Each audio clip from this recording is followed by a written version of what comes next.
Okay, alright, so what I changed? Adding steering bridges in, of course, Forsaken Monument here. Having a Forsaken Monument, I'm still leaning towards the Pyxis of Pandemonium, honestly. Just because of the mulligan aspect.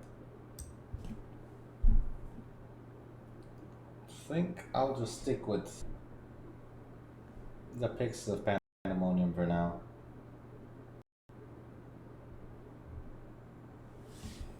Okay, so I need to find one card for the sideboard once again.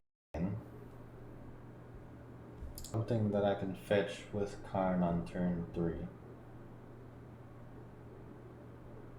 is usually what's best.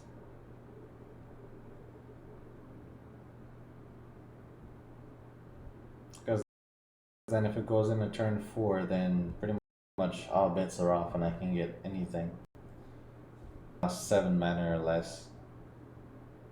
And then even it being more mana than that is still not crazy.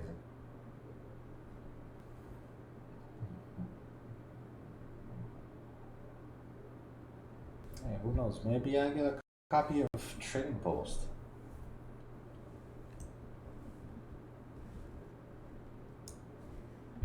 After all, Trading Post Tron is the thing, right?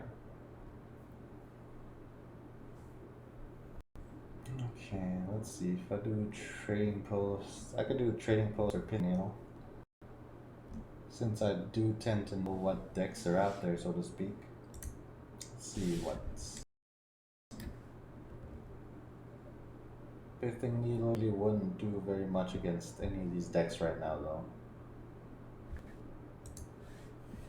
So yeah, I think I'm just gonna settle with Trading Post for now and just go ahead and jam a league and see how we do. Alright, let's see. Stormwaters Bridge.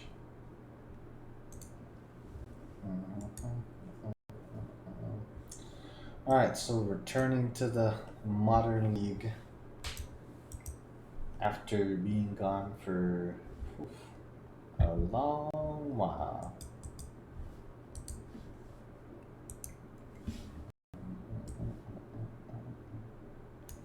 Alright, so yeah, that's what we're looking at.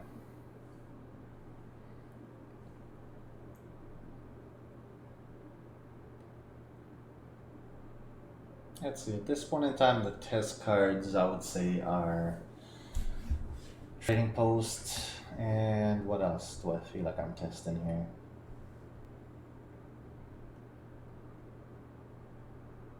I guess I want to say the Pyxis of Pandemonium is 3 copies of it, but we will see how we do. Okay, alright. B.R. Leonardo, okay. Good luck, have fun, my guy or girl. Fortunate for us here, we are the ones to get the first play. So that's very nice. Not keeping that hand. Not keeping this one as well. This one, however, we are definitely gonna keep.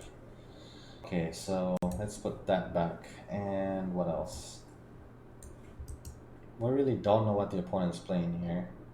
We cannot count on Doubling Season, so I think we get rid of Doubling Season and we just call that good. Because worst case scenario, we play turn 1 Expedition map, opponent exiles it, and then we can do the same thing on turn 2 again. And then hopefully get another land, and then we'll be able to use Ugin the Spirit Dragon. But seeing as though opponent played Mem Knight and Ornithopter, it looks like we're playing against Hammer Time. Or some version of the Hammer Time is what I'm thinking right off the bat. Springleaf Drum. Yep, it looks like it's Hammer Time. Okay, so since it's Hammer Time, Doubling Season is too slow. Esper Sentinel. Okay, so we're getting Tron Online naturally here. Let's just go get We got two choices, Cascading Cataracts or Blast Zone. I'm gonna have to say Blast Zone is what I want to get first.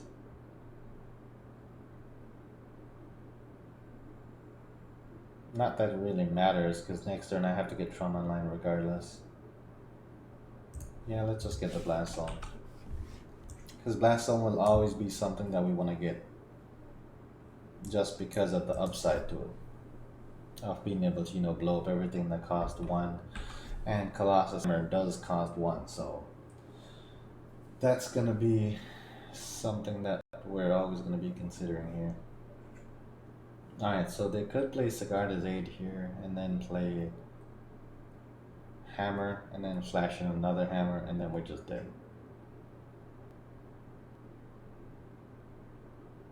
The odds of that happening are not 0 though. They're slim but not impossible.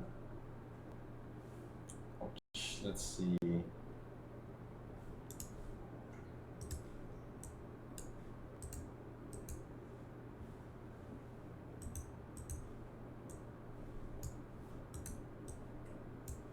Okay, what's going on here? Alright, that's what I meant to do. Oh, that's why I didn't do it. Of course, I'm gonna go ahead and pay this tax. It's like I don't want you drawing more cards.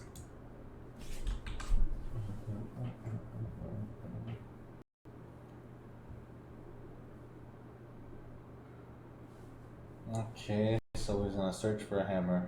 Minimum getting slapped with 11 damage this turn. Minimum.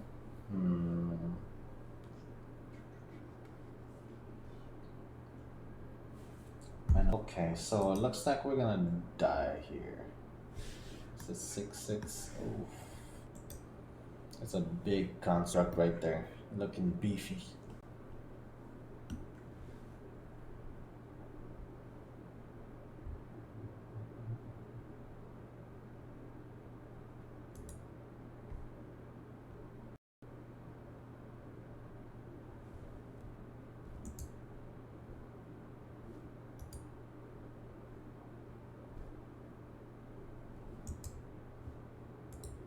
There's really not much that I can do here. I just use it until they're end step. Like I said, there's really not much that I can do. Sigarda's Aid is gonna trigger Hammer. Hopefully he attaches Hammer to S%, no? If he attaches it to S%, nah, he doesn't do it. Okay, so since that's not what happened, let's see.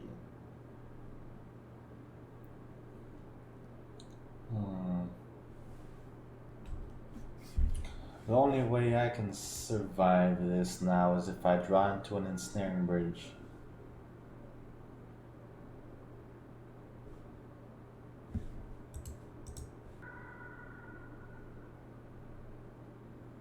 Oh no, I don't need to draw into an ensnaring bridge. Let's get a Cascading Cataracts. Oh no, the construct token will kill me regardless. Because if I blow up everything that cost 1,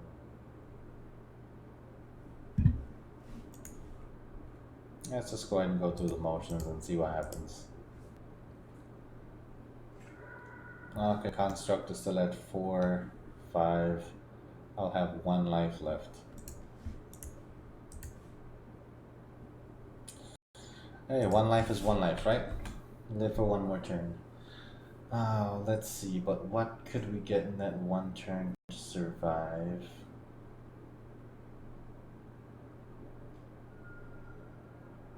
Springleaf Drum, okay, Springleaf Drum puts it at 6 damage total on board with that and that, so that's it. But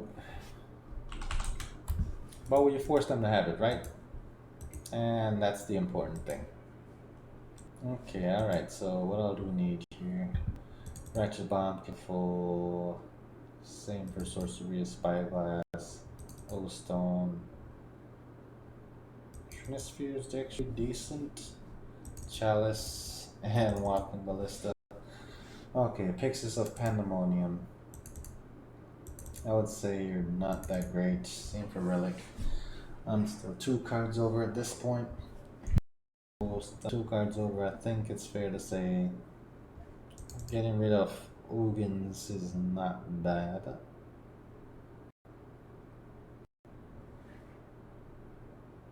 Getting rid of 1 copy of Ugin for sure is not bad. Trinisphere, let's see, how do they get around Trinisphere? They normally flood the field way before I can get Trinisphere out. Because that's the case, here's not the ideal win condition card. I think I'm more so relying on Ensnaring Bridge and Trinisphere.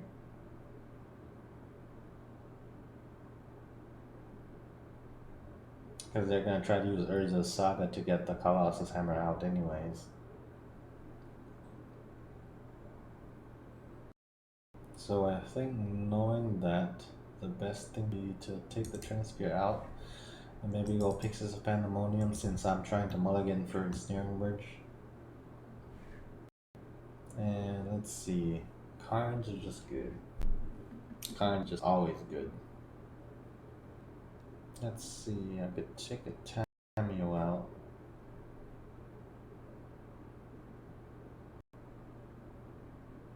Alright, let's see, Sorcery Spyglass.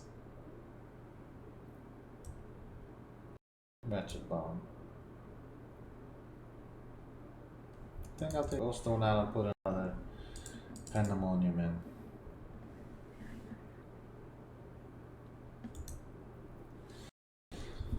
Alright, let's see here. Okay, do we go to our thing? Create a dashboard.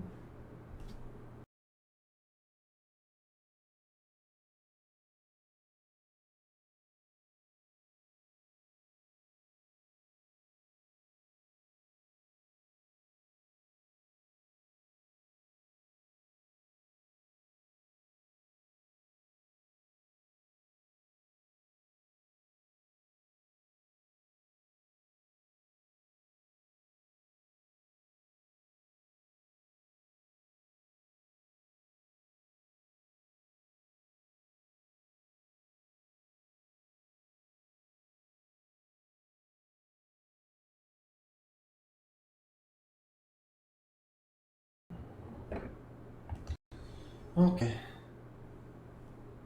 So we're back. Wait, did it save my changes? Glowstone, Ratchet Bomb, Spyglass. Nope. Alright, got a little distracted there with the stream. Hey, but it's not like we don't have a shot here against Hammer Time. So, since I know what I'm playing with, this hand I'm definitely not gonna keep.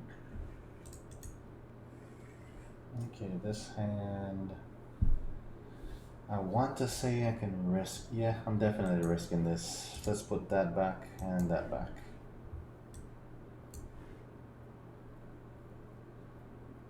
Like, on one hand I feel like there maybe I should have kept the Jace Architect of Thought and stuff Ugin because of the colorless spells that they play, but at the same time Ugin definitely has a lot more of a board presence than Jace Architect of Thought does.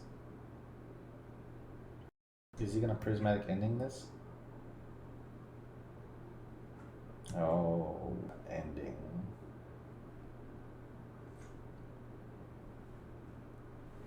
Pyxis of Pandemonium. Not the best, but also not the worst.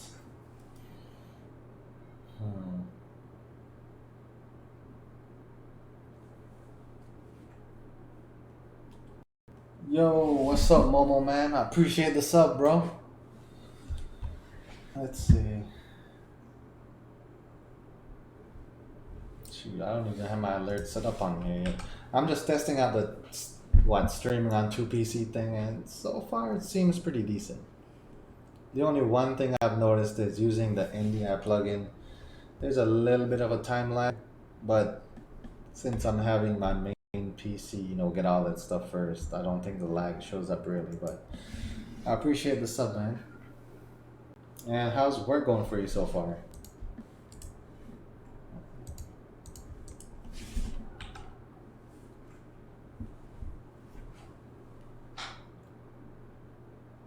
Uh, let's see. I have not been asleep yet, Momo. Like tonight, I was laying down with my wife, and I was just like, man, I can't sleep. So I just got up and I was just like, I started playing, and I was like, you know what? I feel pretty decent. Let me just go ahead and just hop into a league and just stream some more Magic. So this point in time, I've been live for 2 hours, but I have not been asleep yet.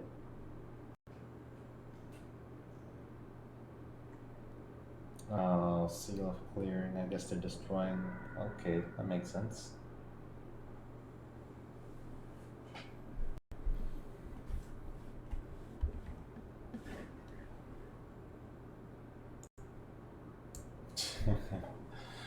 I'll be alright though. Yeah, it's not like I have anything going on today. Who knows? I might end up going extra for work or something crazy. Alright, so. Hmm.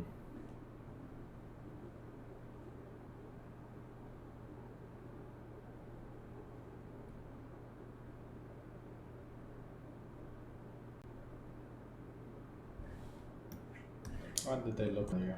Colossus Hammer.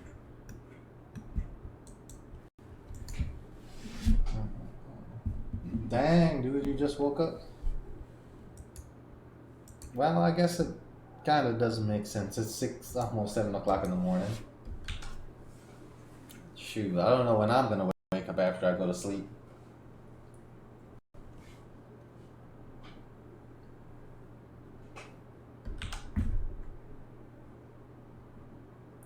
By the way, man, if you have not checked out the Snowfall series, I would highly recommend it if you liked Narcos.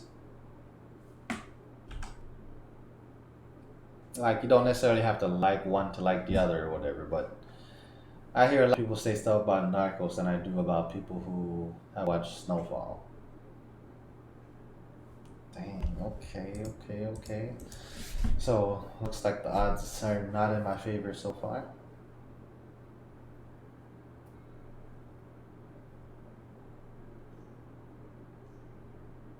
Pure Steel Paladin. Okay, game. At this point, I'm pretty sure equipped twice.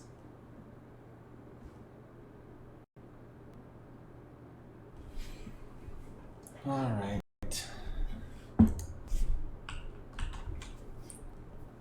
Hey, we're going against one of the best decks in the format, so to speak. I'm not surprised. Especially since the sideboarding I did didn't really take. Let's see.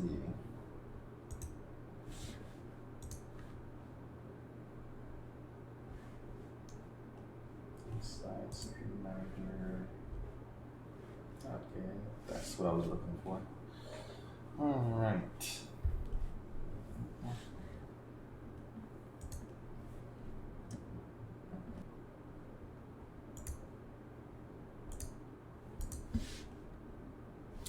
By the way, Momo, when are you gonna go live again, man? Also, have you made a decision about that raffle yet? Or are you still are really thinking about it?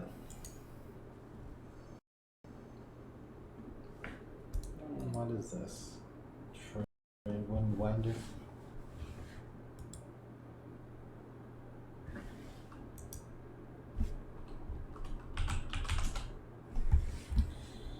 Alright, let's see. Just have a mine, another land, and then Snaring Bridge, but I think I can't really count on this hand being good enough because I'm on the draw.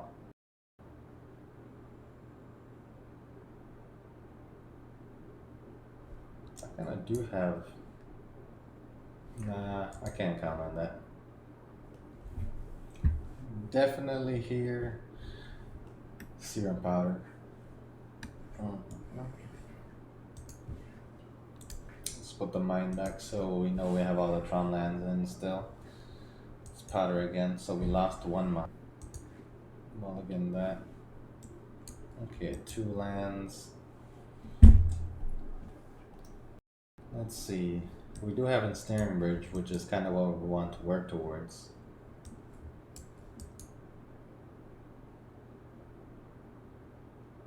Opponent is probably kind of figuring out what we're playing right now, just a little bit.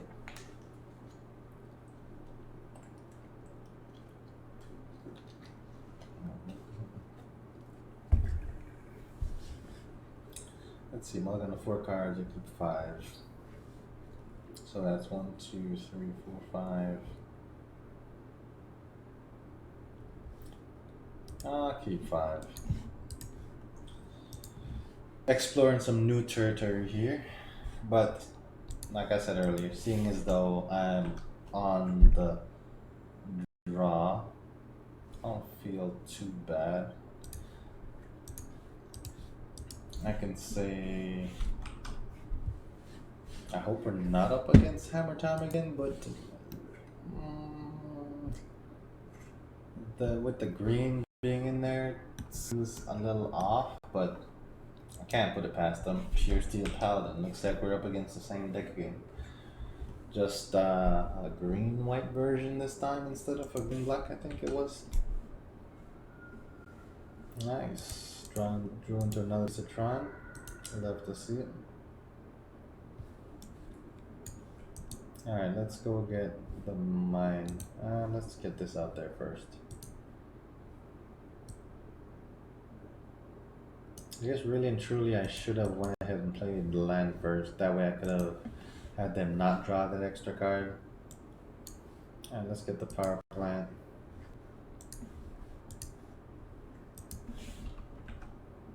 Alright, so the one downside here is since they do have Pure Steel Paladin and they can equip it at instant speed.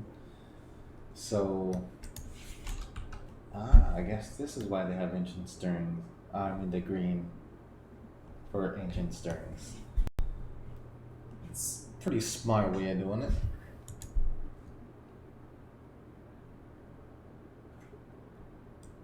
They still have the Sagas. Let's see.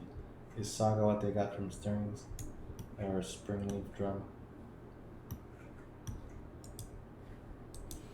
Okay, Esper Sentinel is an 11/11. Oh my goodness.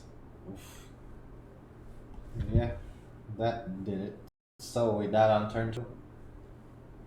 Not much interaction that we have going on turn 2, so it is.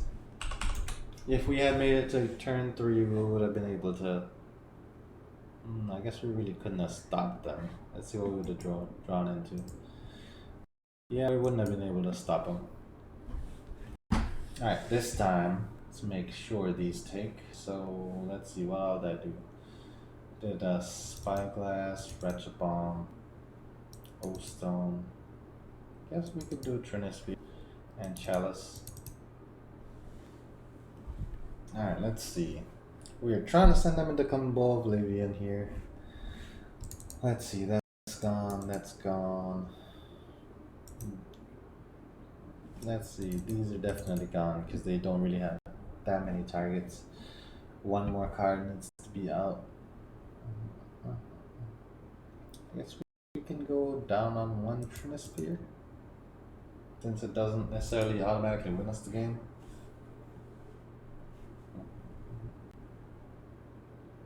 Alright, but this time you definitely saved. Made sure it's saved.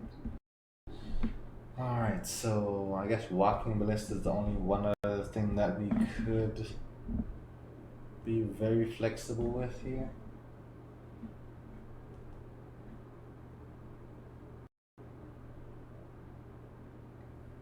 Let's see, if I put Walking Ballista in, I guess I could go down on, no. Current Great Creator is still great because it stops Colossus Hammer from being equipped. But it also plays a lot more easily than Karn Liberated. Let's be honest. So let's switch those two and see.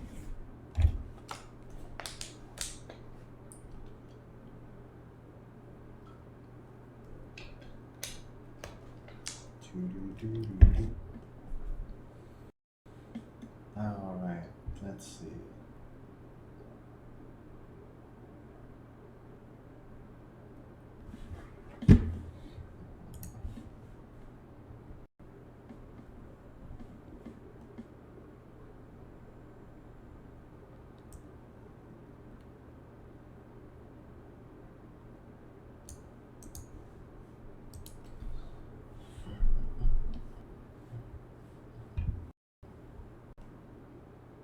I guess it's taken them a minute to actually sideboard.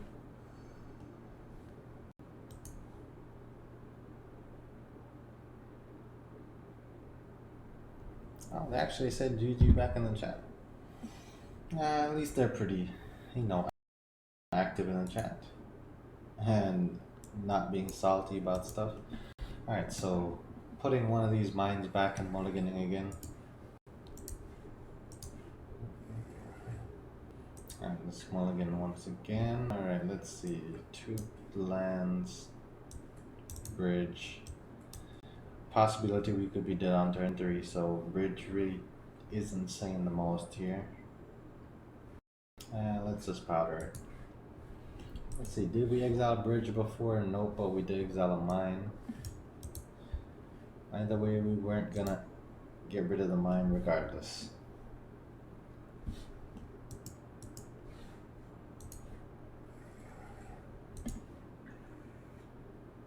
Okay, so definitely keeping this hand. Let's get rid of Spyglass, Expedition Map. We do have Tron, natural Tron at that.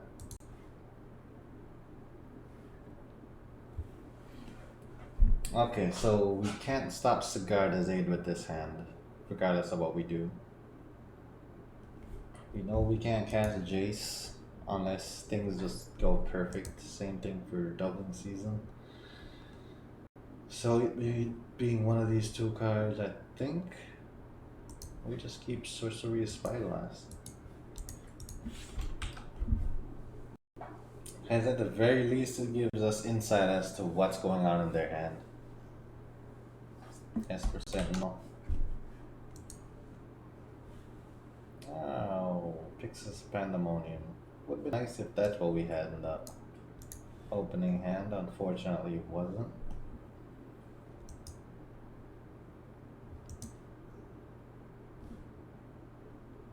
Let's make. Yeah. Make it to where they don't get extra card draw. It might be something beneficial to us. Okay, so if it looks like we're gonna die next turn, we just pop Pixis Pandemonium and see what the 1 card was.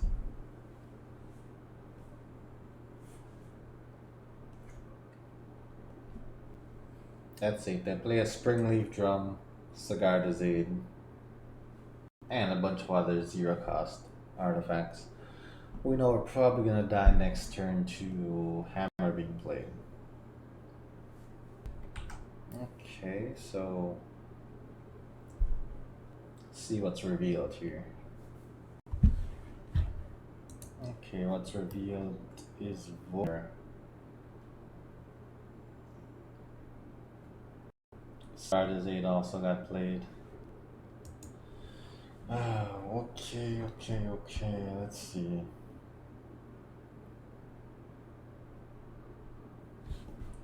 Alright, so I guess we could do it like this. Play the tower.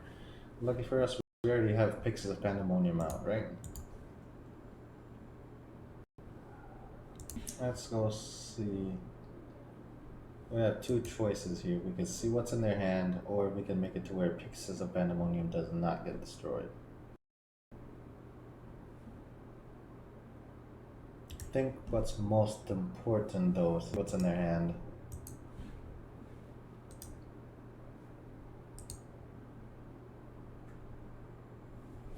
We have Shadow Spear and Void Mirror.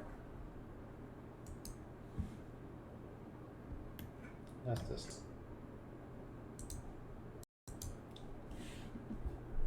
Sure, Shadow Spear and Void Mirror is what they're banking on right now. Let's see.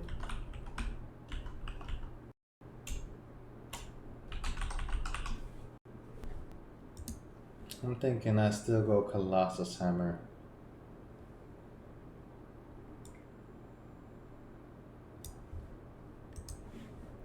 And then just get this Oblivion Stone out there.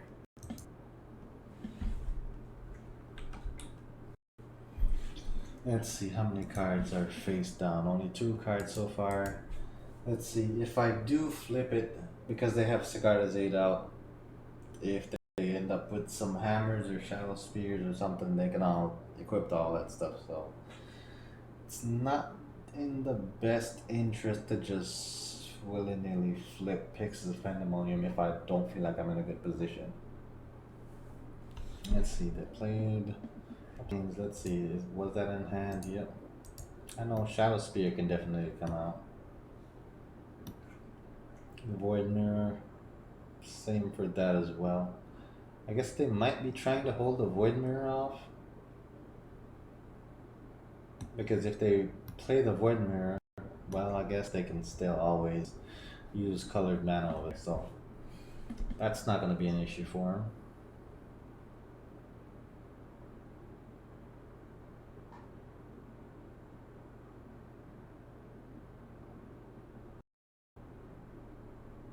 I guess the one big thing I have going here for me is the fact that I'm using Pyxis of Pandemonium to exile one card a turn, and the more I exile, the more impactful it's going to be when I do flip it on my end. Stoneforge Mystic. Okay, so it looks like they're gonna be able to just flash in one Colossus Hammer for sure.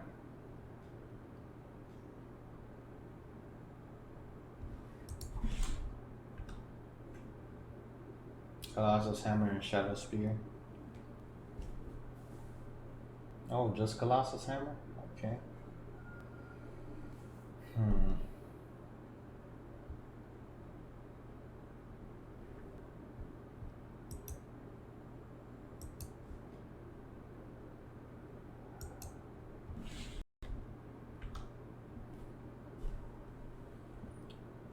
Okay, so looks like both of us are gonna be starting over here.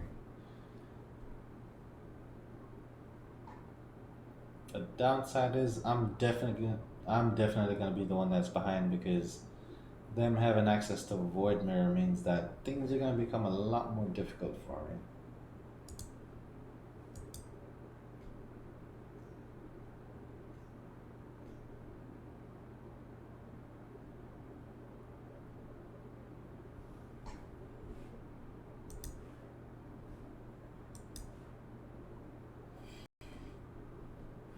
I have to do it here. You gotta do what you gotta do. Inkmoth Nixus. Void Mirror. Let's see.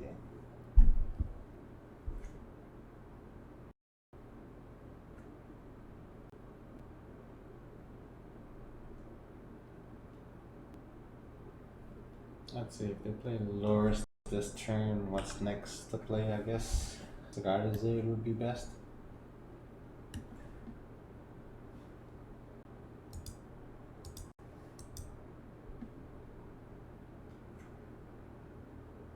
And then next turn they could just flash back Colossus Hammer.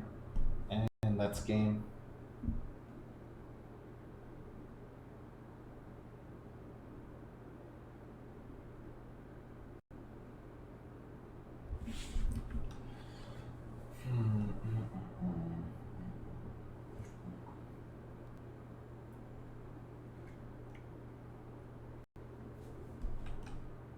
Let's see, how do they want to do this?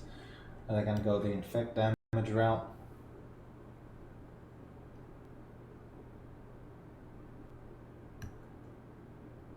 Seems like it. After all, there's definitely a few ways that they can play this.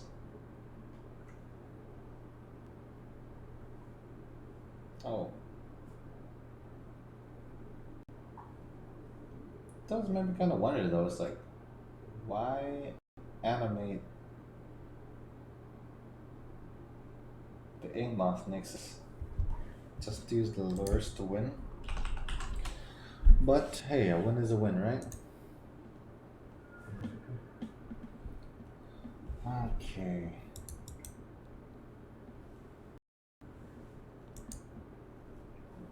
Alright, definitely two very quick matches there so far. Let's see what this thing was saying.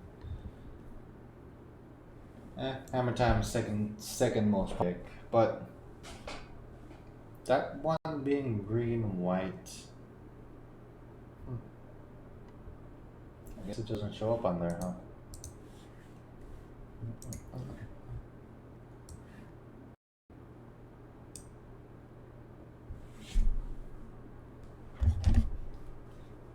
So far, though, I think I have not seen any new cards from the new sets, which is kind of surprising.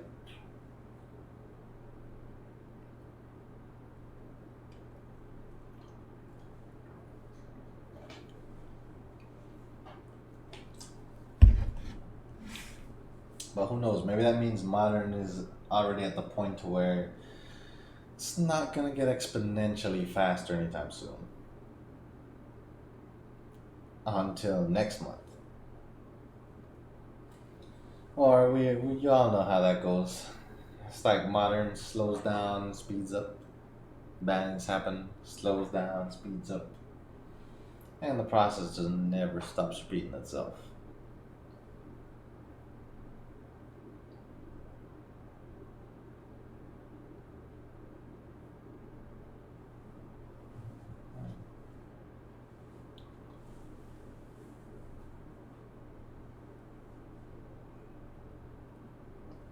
Alright, let's see.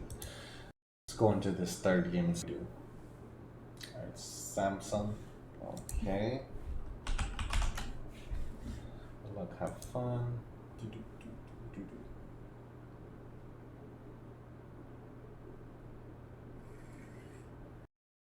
Alright, definitely not keeping that hand starting out. This one we're gonna use a Serum Powder, put the Tron line back, of course.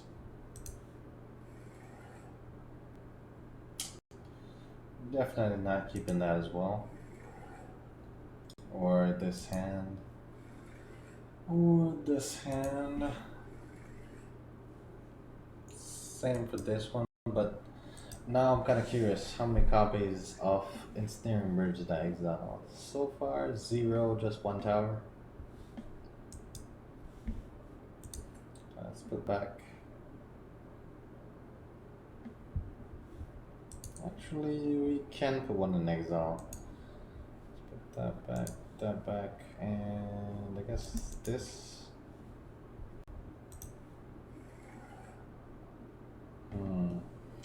Two pieces of Tron.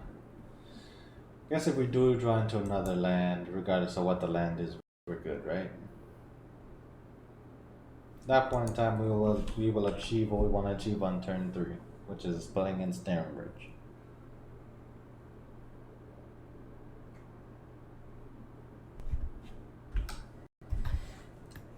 Okay, so we'll look like black.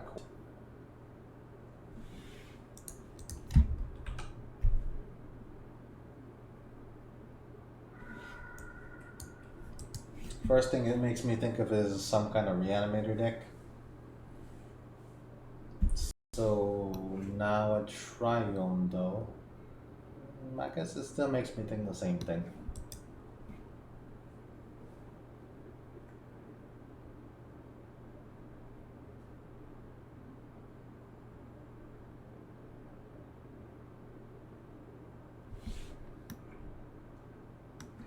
There we go.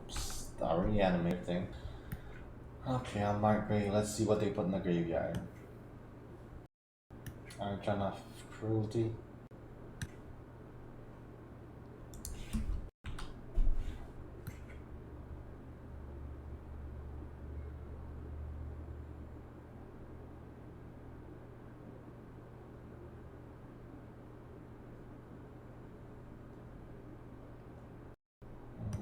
Persist.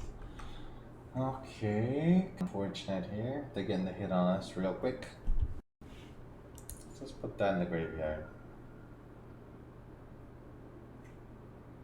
I guess one upside to this making us discard a card is if we do end up getting a land, then Ensnaring Bridge is gonna be that much better.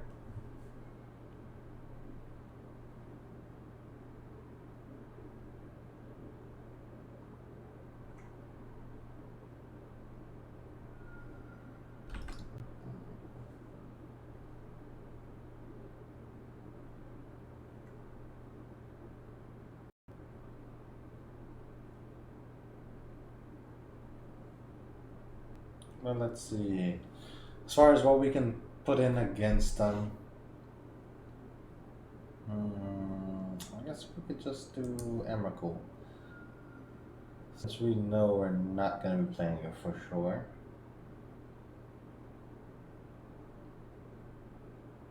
Tormod script. We already have Relic of Progenitus and Grafstigger's Cage. What else is there that can stop this opponent? This.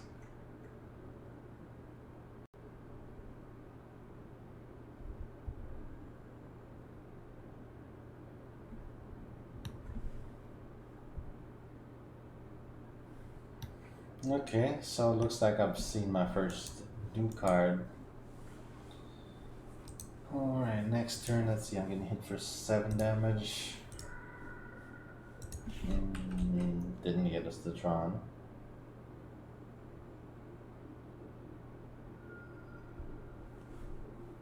Oh, I think when this thing attacks, it does cause 3 damage right away, right? Yeah. So that's game right there. Alright, so that Trinisphere, O-Stone.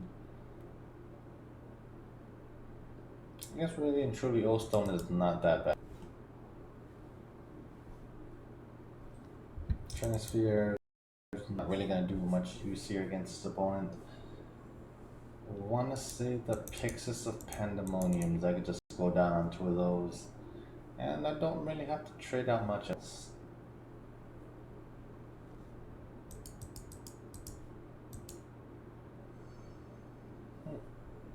Seem like they also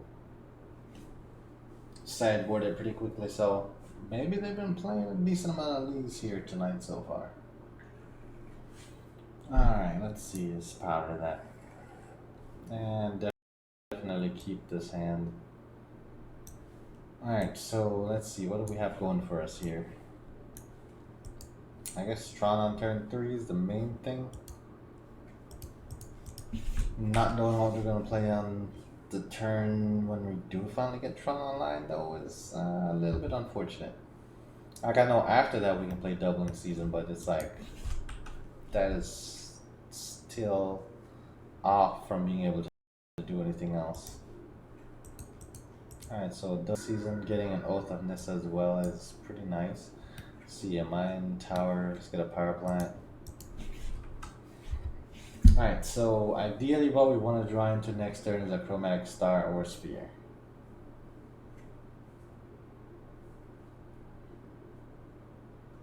Or, what's the name? Karn Great Creator or Karn Liberated. Ensnaring Bridge, I guess, is also be decent. Alright, Icon of Cruelty is like a 5/5 or something like that. Let's see, they can also put Ashen Rider into the graveyard. That's also a pretty mean one. Just for the fact that it exiles something as soon as it enters the battlefield. So they could just exile Ensnaring Bridge. Priest of Fell Rights. This is a 6/6.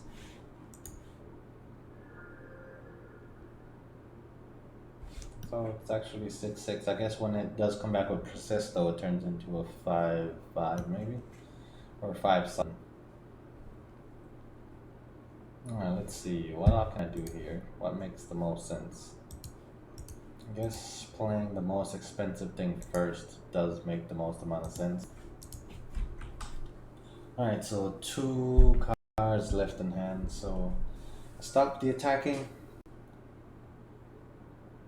Guess next turn will determine if I'll be able to actually capitalize on them not being able to attack.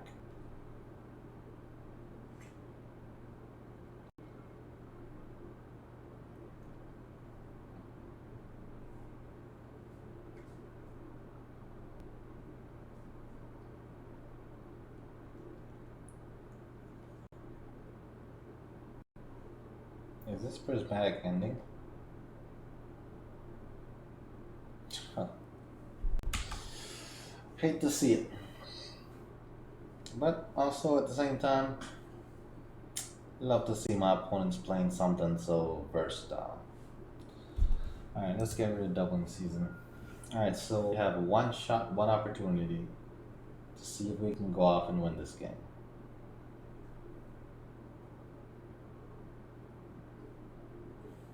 Unless they hit us with like I think Drown the Latch is too far gone at this. Oh my gosh, they hit us with a grief.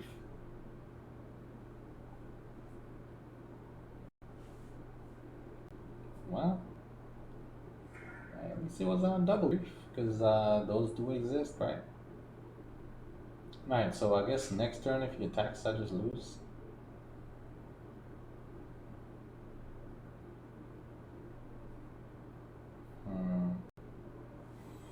Alright, I guess Old Stone is fairly decent here.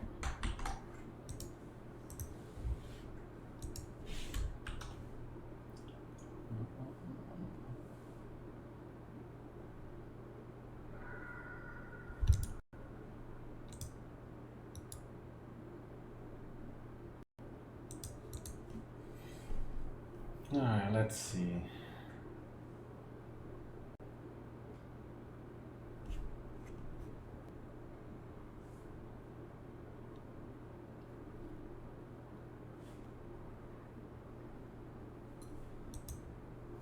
If I allow him to attack,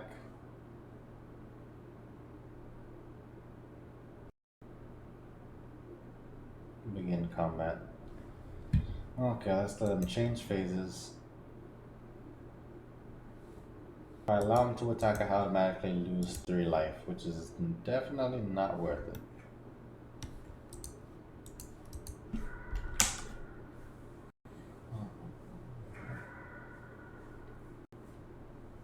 Downside is they can definitely at least flash back Priest of Felrites, or unearth it, I should say. That's 2, 4, 5. So they can unearth Priest of Felrites.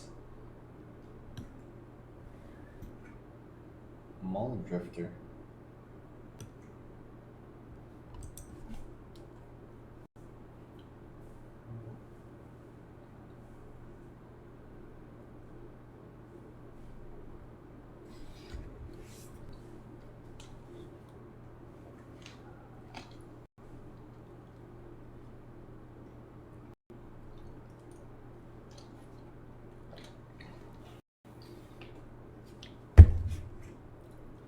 Okay, what do I draw into? That's not gonna do it.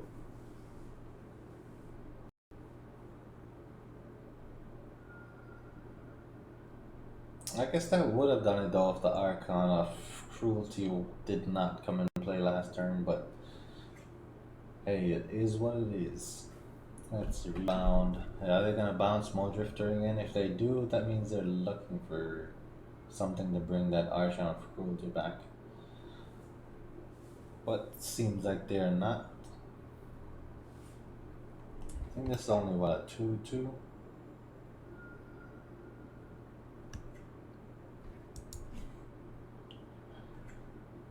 Probably flashing back Priest of Felrites.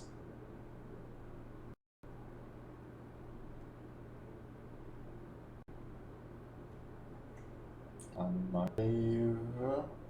Okay. Keeps the hand size down for sure, if nothing else.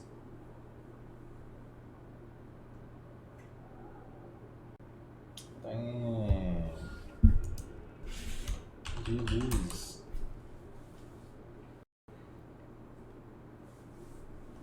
Okay.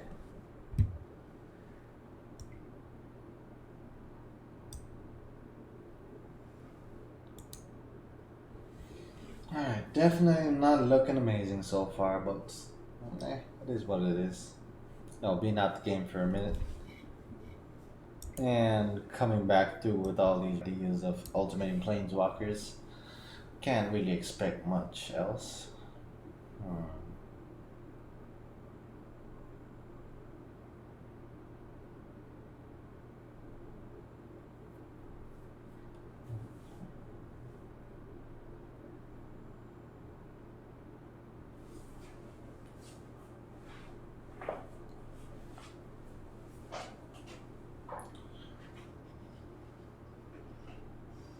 I think after this league, I'm probably gonna end stream and just chill and watch Snowfall. Probably finish up season 4 today. I think I started watching the series last week, and I'm pretty much already done with it. So that should give you an idea of how good I think it is.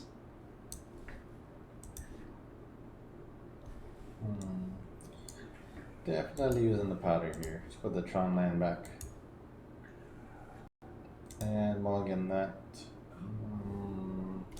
Once again using serum powder, putting this Tron land, expedition map, and if there was anything else I would have chosen Card Great Creator there. Alright, so 3 lands. Let's go ahead and keep this. Let's see, let's put that back and this back. What else? I guess just one of the Tron lands.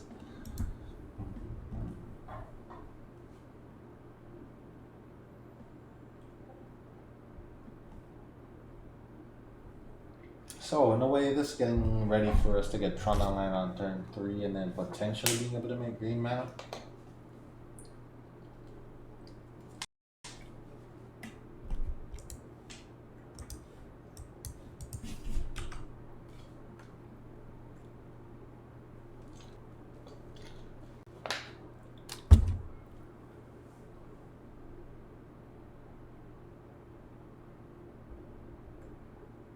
City of Brass, let's see. What I'll use the City of Brass. Definitely makes me think that they're playing combo, but it's hard to say what kind of combo they're playing.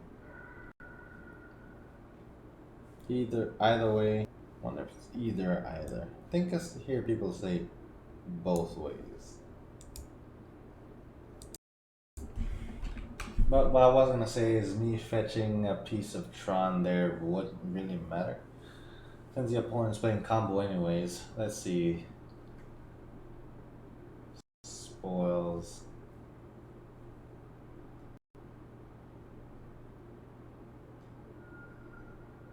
Thrilling Discovery. Okay, we're seeing some new cards here. Strixhaven, I think is what that was.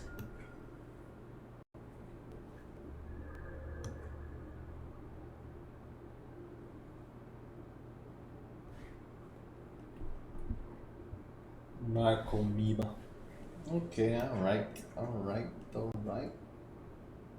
Some prized amalgams are probably gonna be coming back here pretty soon.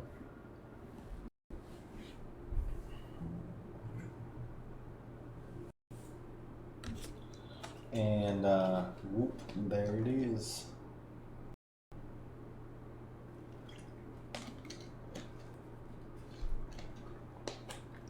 Alright, so we get Tron online.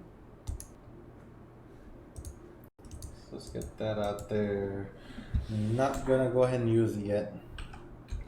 Just because I really have nothing to use it for. And I would kind of be hoping and praying to get an Oath of Nissa.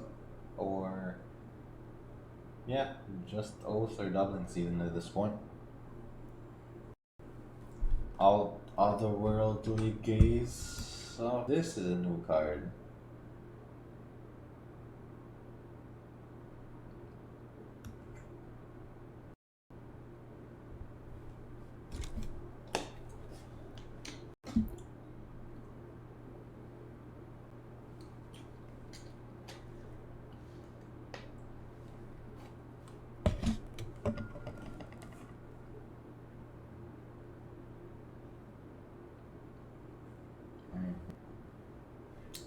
Alright, so Pictus of Pandemonium does not really change a lot of things for us here, but let's just go ahead and use this.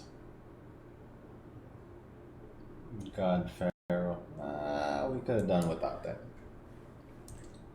But since we have the Pictus of Pandemonium, at the very least, next turn, depending on how we look, we can pop it and get one card out of it. If we don't have something decent in hand already.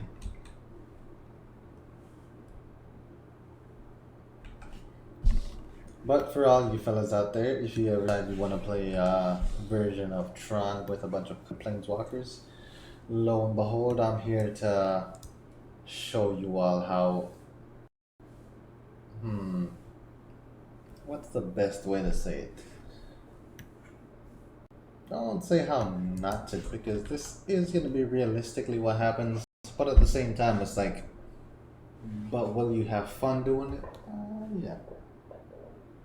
It's like catching the L's. Yeah, they suck sometimes, but who doesn't catch L's, right? But at the same time, actually being able to see your deck work is pretty amazing. Alright, so that's 3, 4 damage. I'm gonna risk one more turn. Risking it for one more turn. If it comes back to me for sure next turn, I'll just pop Pixis of Pandemonium. Let's see, the best thing that I could get is Chromatic Star or Sphere into an Oath of Nissa.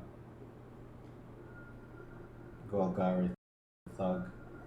I guess he's actually casting it. Okay. I thought he was dredging for a second. Alright.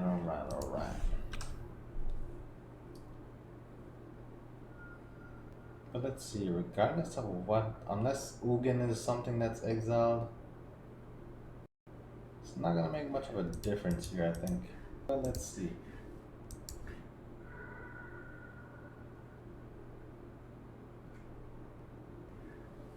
What could I draw into here to get me out of this?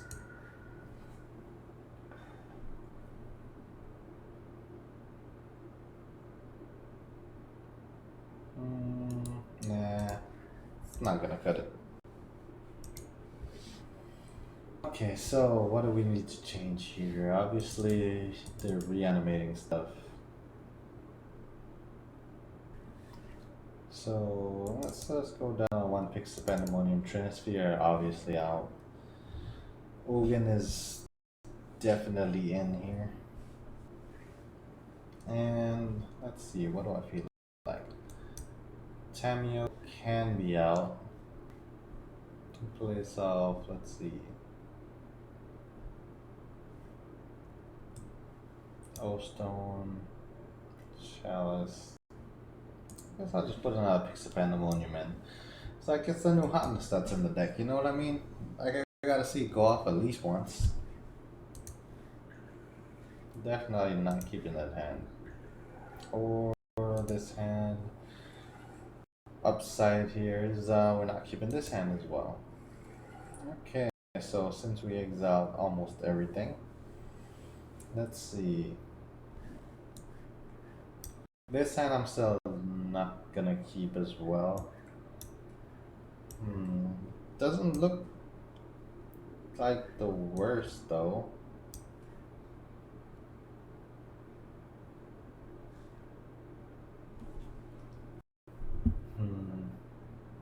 I wouldn't be able. The only one issue that I would have, I think, is I would not be able to empty my hand as fast as I want to. But let's go ahead and see how this plays out. Alright, so obviously getting the mine out there. Expedition map seems good. I see the expedition map there or Pixis of Pandemonium. I think I could potentially count on Pixis of Pandemonium, but at the same time, it's like then I would have to really rely on drawing into Tron perfectly. Which, like y'all saw here, is not the case.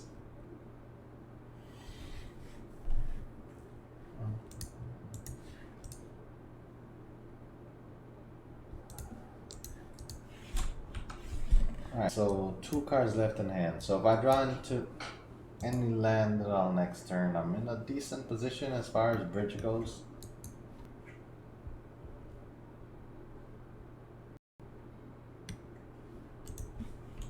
If not, then what else am I gonna do? I guess next just keep exiling cards, right? Like, I know eventually we're gonna get 7 mana. Or, who knows, we might exile all the lands. But at the very least, we could say we're definitely living life on the edge here. Alright, Prized Amalgam, hit the graveyard. What else there? Prized Amalgam times 2.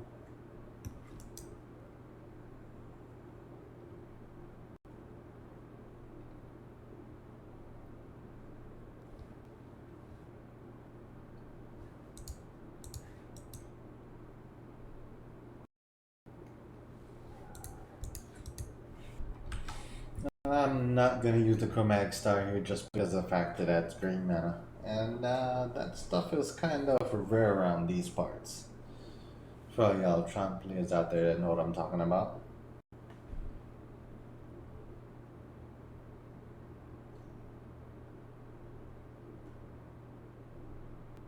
Okay, let's see, what could they do here?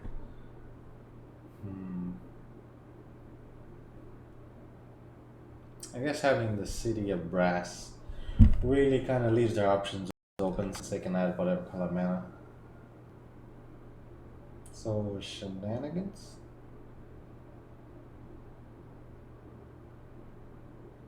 Cathartic Reunion. Narcomoeba hit the graveyard. Good thing I have Grafsticker's Cage. Stop the Narcomoeba from coming back out. Which also stops the Prized Amalgams.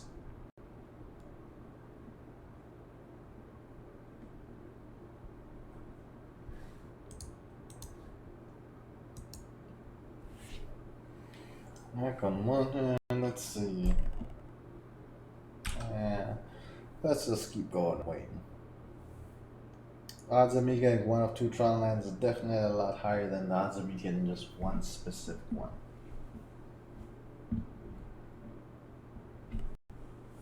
Let's see, I'll be right back.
Opponent seems to be going all out here.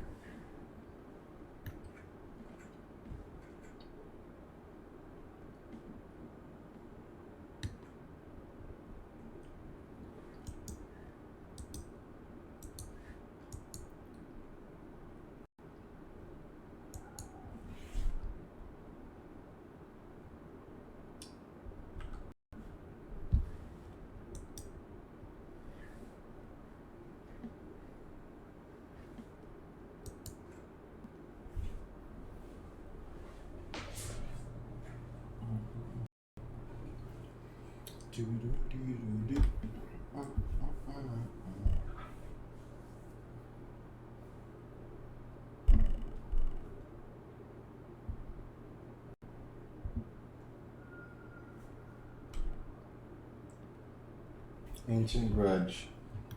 Finally. I was expecting one of those to be casted. What's he targeting?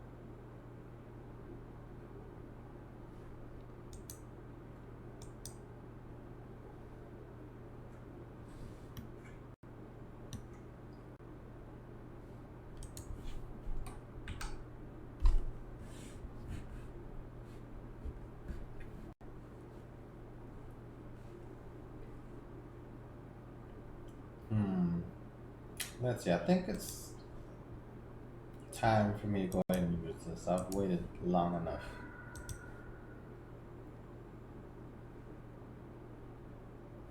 I'll take the relic.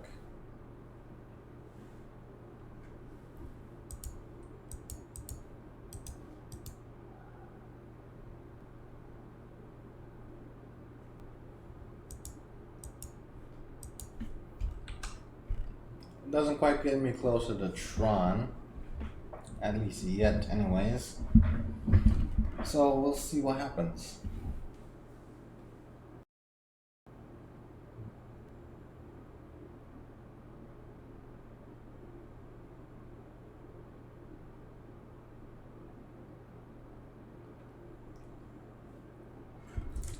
Like, I also find it kind of funny. It's like I kept a slow hand, but it was slow enough to be able to hold the opponent down this much.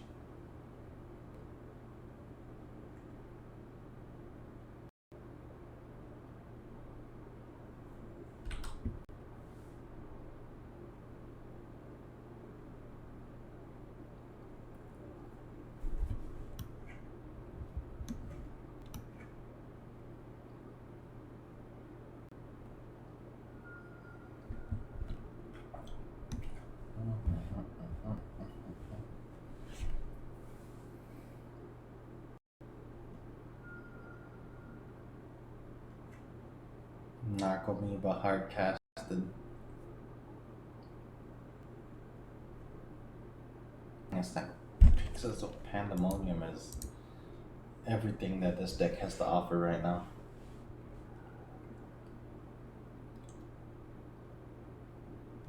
I guess one thing that I can do is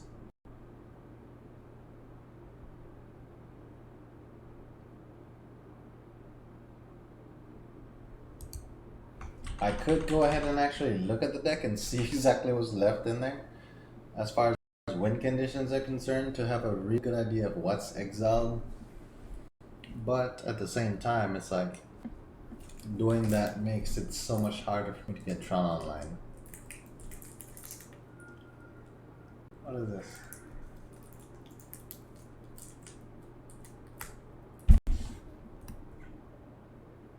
Dark Blast. Okay.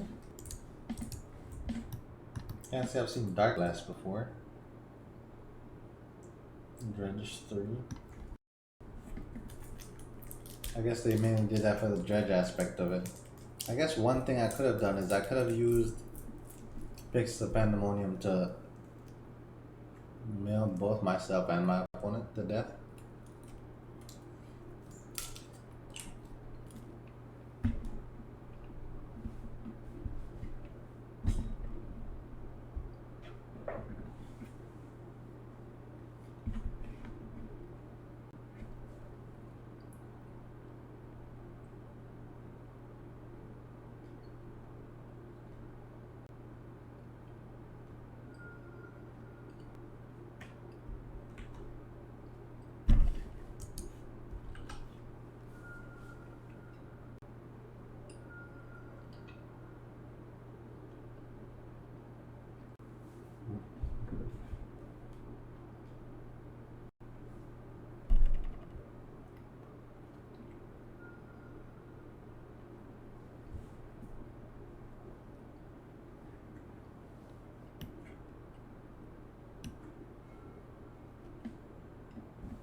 Finally.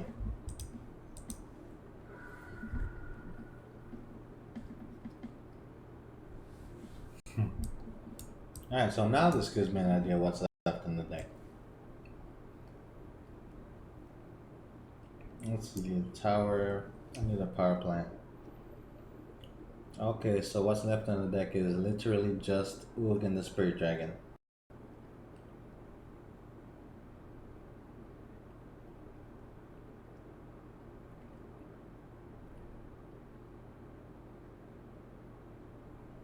And I have 2 doubling seasons in hand.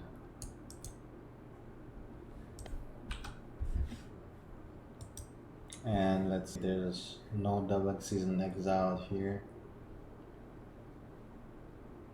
So for sure, 1 doubling season is exiled.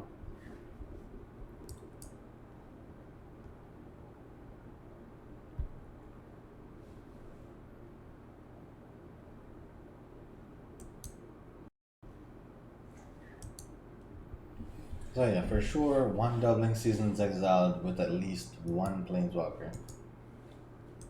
With, let's see, 1.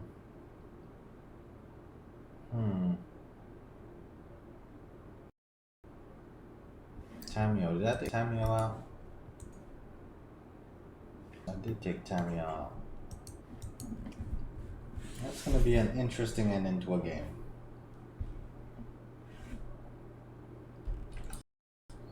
Silver goal.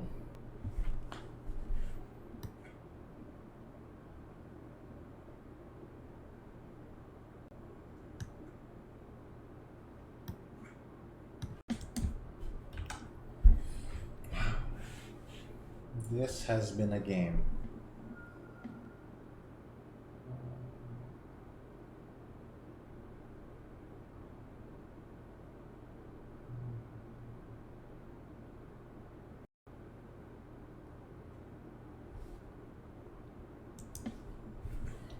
Okay, let's see. What all can I play this turn? Let's see. That's 3.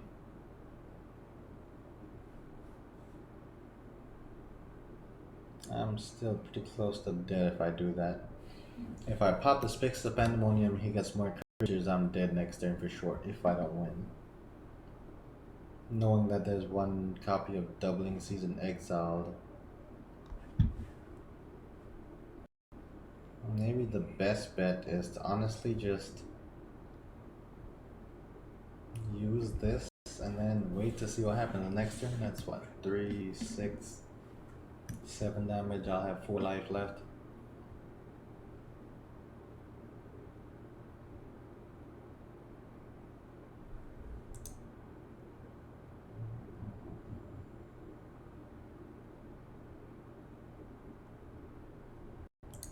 I think I'll just wait and see what happens.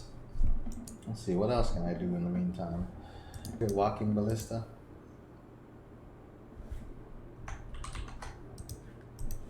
Walking Ballista could snipe both of those.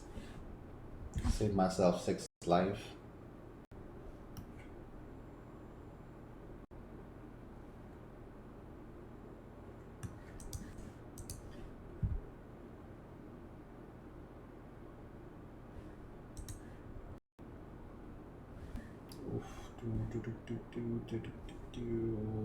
That's my exile zone. Nope. Walking Ballista.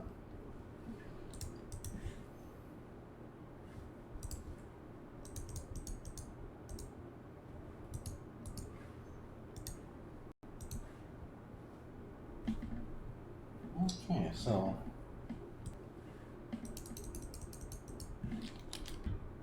whatever else happens this game, I should be able to go off.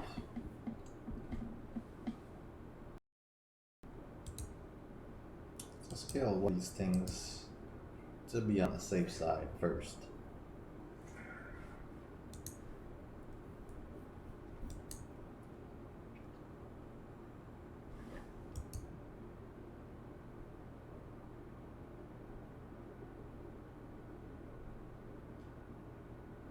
What is that? Dark Blast.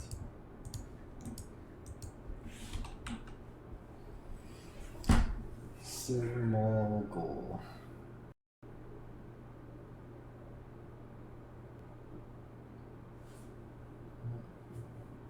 At 16, his opponent's at 11. Otherworldly Gaze.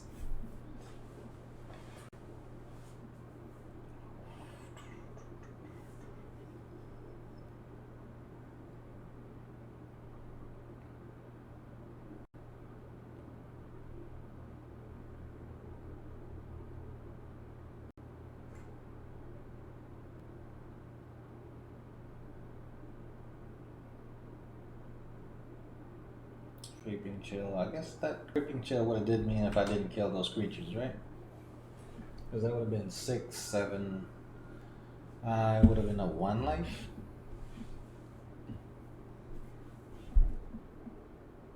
Opponent has 7 cards left in their library.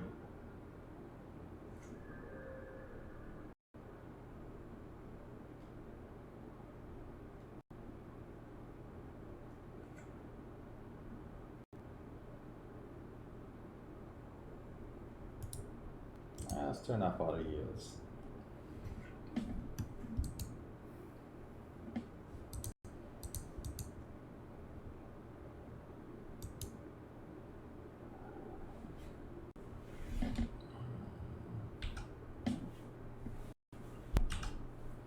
Let's see, so I pop the Pix of Pandemonium next turn.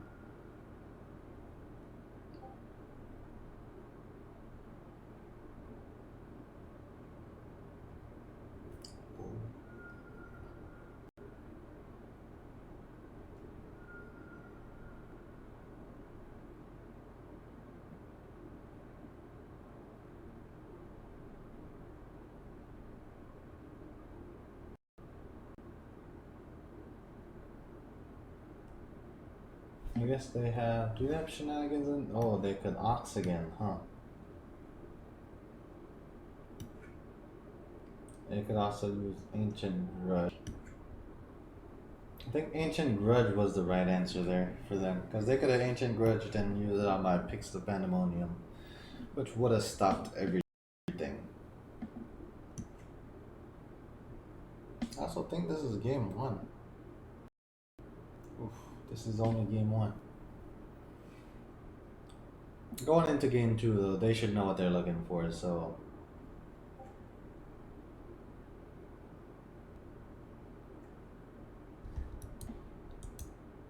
Wait, nah, this is game 2. I was just wondering for a second why the times were so low already. Oh, did not mean to play that land, but what's done is done.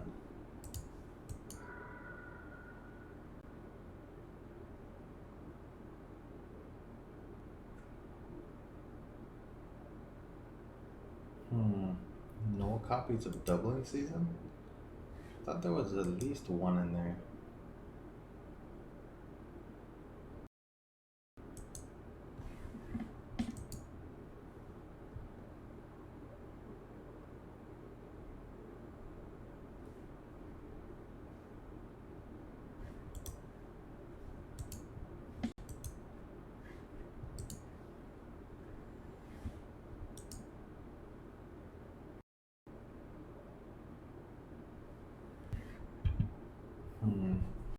Let's see, Ugin the Spirit Dragon. Yes, 2, 4, 6, 8. Guess I could just go ahead and exile everything.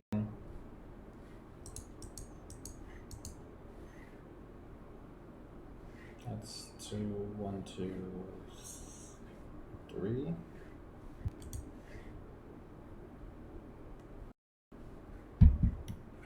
So everything that got 5 or less at this point.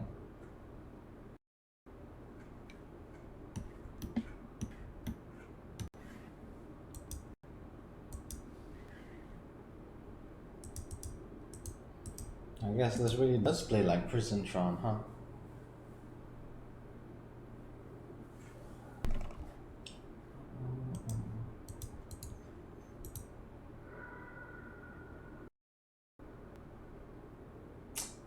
Definitely not what I was trying to do there.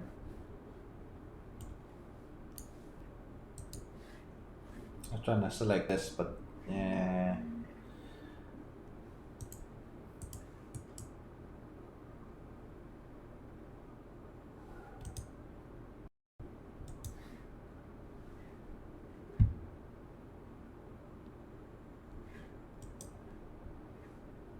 Tormod's Crypt. I think I put it in the main deck, right? Alright. Let's go see what's in here. Cage. There we go.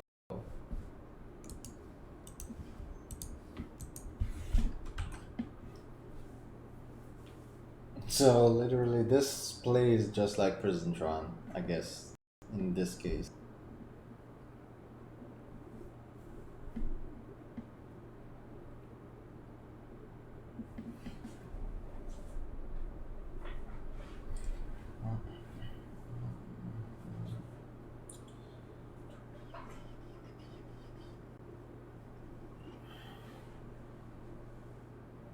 Opponent has one card left in the library and need to find a way to deal 7 damage. Alright, that won that one. That was a very hard game. Unintentional, but I guess it's how it played out. Okay. Hopefully this next game is a lot quicker. Let's see, that's... I guess I had a lot less planeswalkers in here this time around. Still 3 copies of Pixel Band opponent. And let's put Tammy back in here. And take out copy of Karn Great Creator. After all, the majority of stuff that I would go fetch with him are already in the main deck.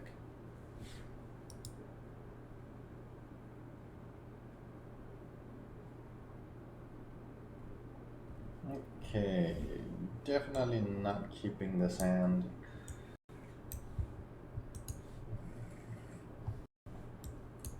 Or this one. Let's see, this one is just as bad. Let's see, what do I want to put back?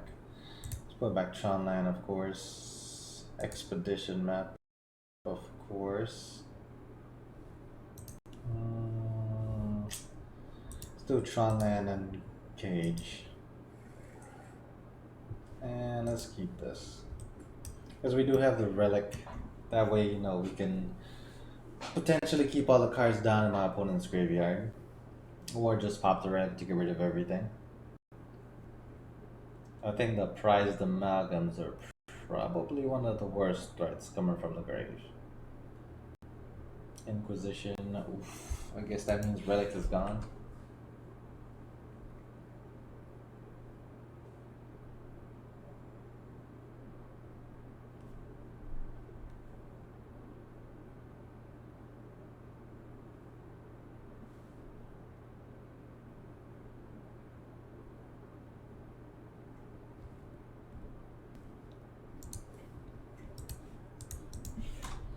Okay, so drawing into another land here means that we're going to be able to play Ugin on turn 4 if we get everything else. So we just need a tower. And I think all 4 copies of tower in the main deck, so I'm not really having to worry about that aspect of it.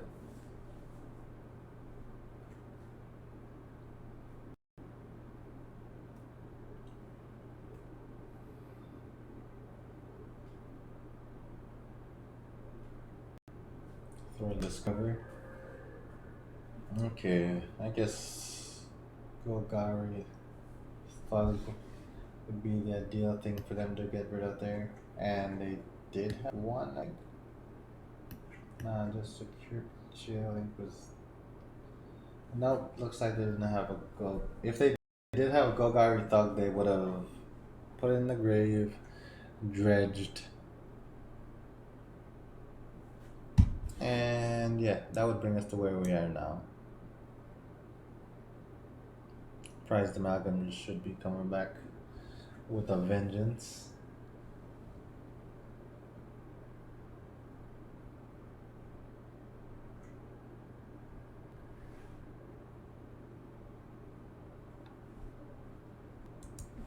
Alright, I don't feel like I have the time to sit around and wait, but it did not pay off, but it is what it is.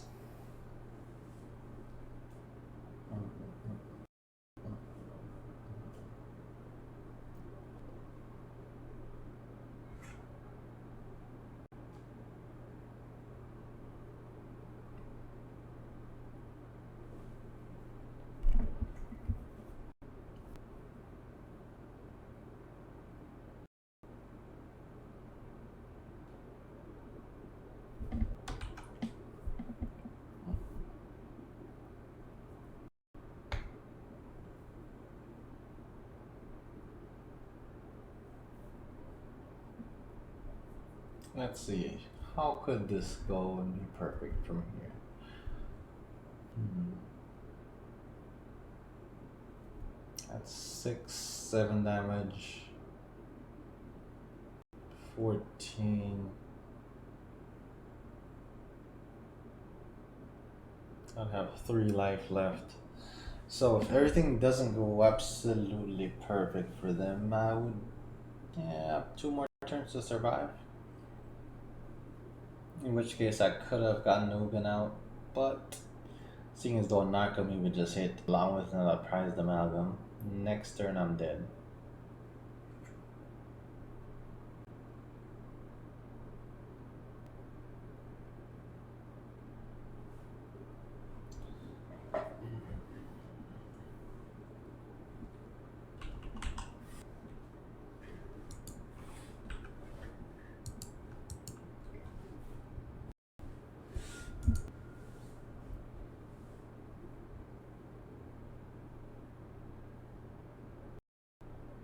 Prized amalgam, shit. Wait. Hmm. I thought amalgams were coming back from the grave. Alright, we have 1 more card draw left. Let's just do it. I thought they had another prized amalgam in the graveyard.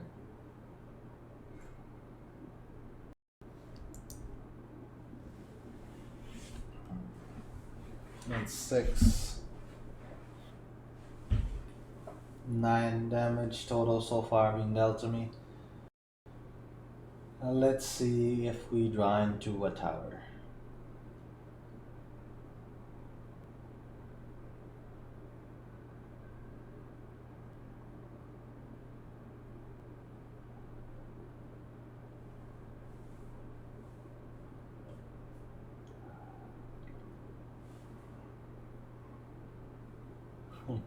I think mainly he just oxed here just for the fact of he wants to hit creeping chills. Because if he hits at least 1 creeping chill, I'm pretty much dead.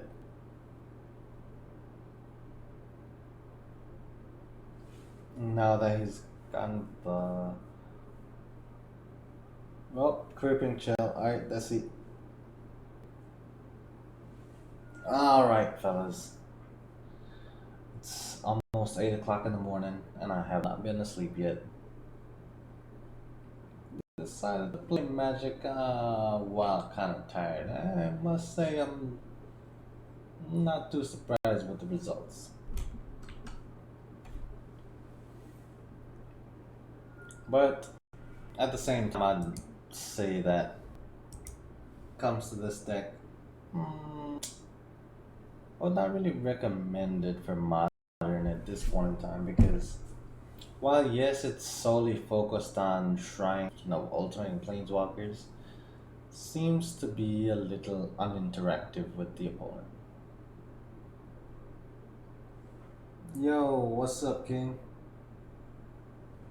Oh shoot, man, you just raided me. Alright, now I have to go to another league.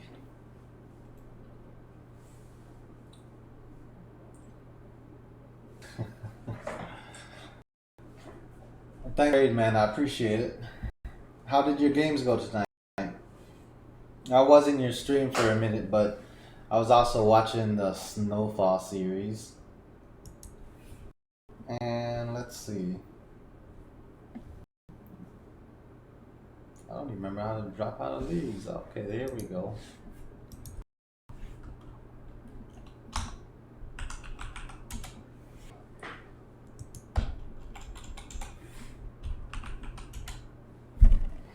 Alright, let's go see. I gotta decide on what version's deck to play that's more realistic for this meta at this point.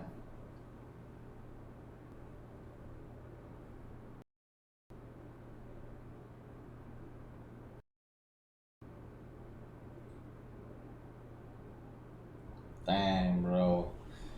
Feels bad. Starting out that league, I went hammer time, hammer time. The last match I was just playing against was Dredge. And I don't remember the game before that. I think it was a Reanimator deck. So Hammer Time, Reanimator, Dredge. And not the best results. Kinda sorta playing a Prison Tron deck-ish. But I also kind of feel like it's not really the best for the meta at this point in time. Like, I know the Ravagand decks out there, a lot of them at this point.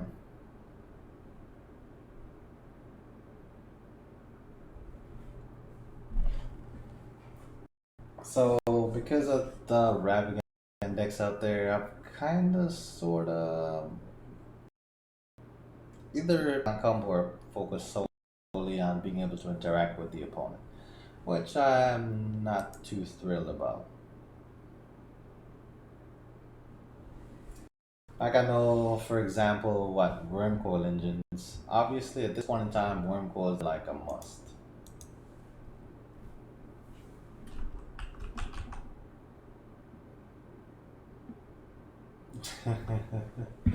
Alright, King, I got you, man. Hope you enjoy the workout, bro. And thanks again for the raid. Appreciate you always showing support, man. Absolutely love it. And like you know already, I always stop by the stream. Might not talk a lot, but usually if you go live and I'm up, I'm definitely in there. Along with me and a couple other my homies. But yeah, man, hope you enjoy the rest of your day. Thanks again for the raid. I appreciate it. Okay, let's see. Alright, so since we're gonna be playing something that actually works this time around,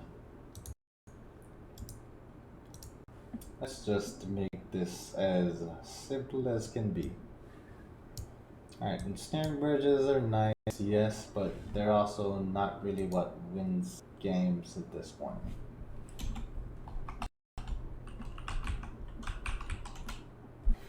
Alright, so we need to get some Wormcoil engines in here. Obviously, we need to get Tron online as quick as possible, so Sylvan Scrying, Ancient Stirrings are kind of a must.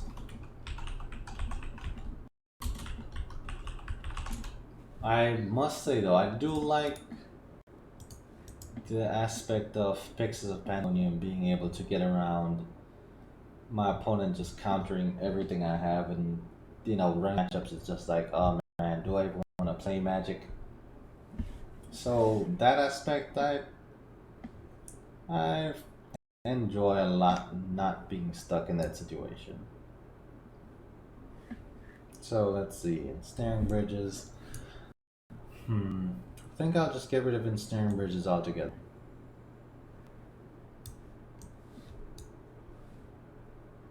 Let's see, there was something else on here that stood out that I didn't really want, but engineered explosives, that's what it was.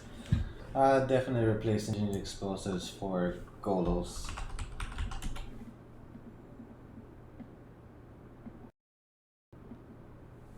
Okay, let's see. Mr. Gray, I don't have it in here is simply for the fact of that came out after I started making this deck. And I don't have it in my collection. So eventually, yes, I might have a copy of it and put it in here because I do see the value of it, especially with, what is it? That one artifact that makes it to where you can't cast with colorless mana. So yeah, that gets around that minimum at least. So it's a very investment, but at the same time, it's like I'm not all too interested in buying up the whole bunch of new cards just because they seem to work. Because like, let's see, with this deck, I've pretty much taken like a year or 2 years just putting it together. Like, if you want to see how the deck's supposed to work, I dropped a link in the chat. That's how the deck is supposed to work. So the main idea have doubling season, and when planeswalkers enter into the battlefield, it tells the amount of loyalty counters they have. Which means that you can ultimate planeswalker that. So the main ones were Samut the Tested, Jace Architect of Thought, Jace Cunning Castaway, and Nicol Bolas Dragon God. Like, if you ultimated Samut, you could go fetch Jace and Nicol Bolas. And then, since Nicol Bolas has all the abilities of all the planeswalkers in play, you could then make an infinite amount of copies of him, because using Cunning Castaway's ability to make 2 copies, which turns into 4 because you have doubling season out. But still, you have 4 more copies of Dragon God here, and they are not legendary. So now you pretty much tutored up infinite planeswalkers minimum, and then from there you go get Jace, and now you can cast your opponent's entire deck. You can pretty much do any win condition at that point in time. So that was kind of the main thing about the deck. It was just something that went over the top, like the most fun modern deck that you could play, so to speak, at the beginning. Now I've kind of tuned it back a little bit, because it's like, you know, to some extent you have to decide what actually works and what doesn't. Like with the modern meta changed recently because of Ravagan and other things that just sped the meta up. It's like I've had to make some changes to my deck, and because those changes is also why I haven't really streamed a lot recently. Now I've gotten back into playing Magic fairly often, and after playing some practice games tonight, I figured, you know what, I'll just get on and stream and see what happens. But I think the main difference, or one of the main differences from regular Tron decks, is the fact that I play Serum Powders. I know back in the day there was a version of Tron named, Powder Tron or Serum Powder Tron or something like that. Or Serum, yeah, something like that. I wasn't around in Magic back then, but it revolved around using Serum Powder and obviously Tron, and playing Eldrazi stuff. So it might have been a part of the Eldrazi Winter, in Eldrazi Winter phase or whatnot. But yeah, I'm pretty much just using it for the aspect of I get extra mulligans. So because I get extra mulligans and I'm playing Tron, obviously, you know, you all can see the huge benefit there. Let's see. Normally, to do the entire combo, it requires the planeswalkers, I think. Yeah, just these 4 planeswalkers. So I'm still 5 cards over. Obviously, 2 copies of Ugin is a little bit much. Ulamog, I put in here just because, of course, it's Ulamog. He's just good.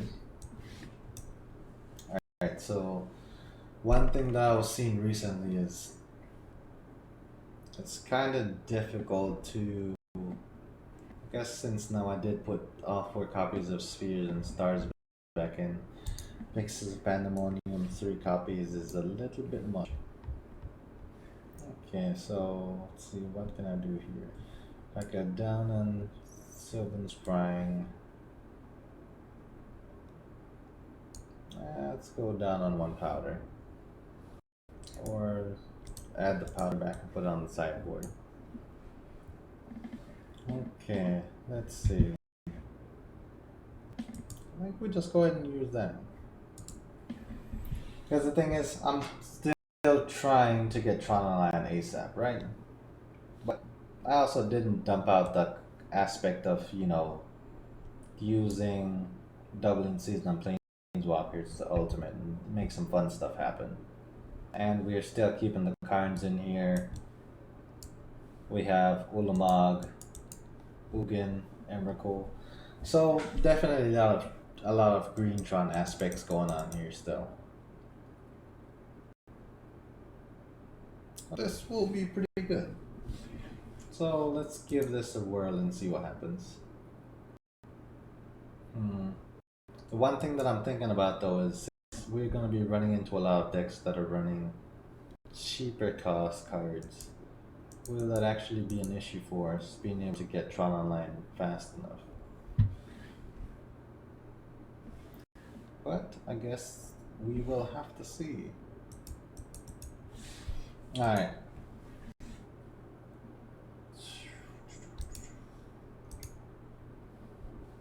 After this, I think it'll be official. I'll be awake for like 24 hours.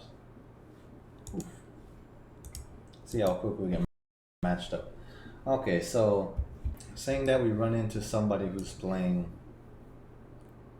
Hammer Time. I guess our best bet out of that Hammer Time matchup would basically just be to first off get Tron Line as quick as possible and just start exiling stuff with Karn. Ensnaring Bridge. I ended up taking Ensnaring Bridge out. I think I know what I'm gonna do. Because it's like Ensnaring Bridge. I don't feel like it's something that I can just get rid of just because it's been in the deck so long. I've seen firsthand how it works.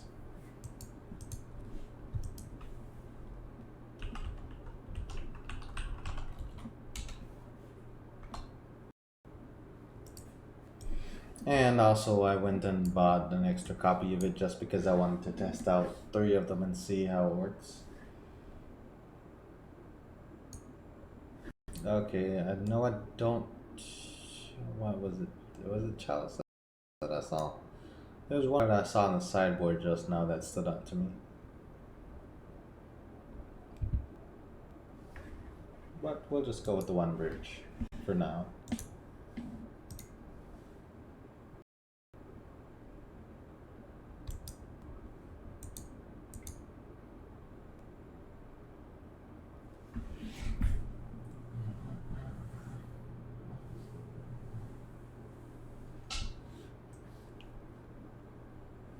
Alright, so we're gonna try playing Commander in Modern again and see how it works out for us.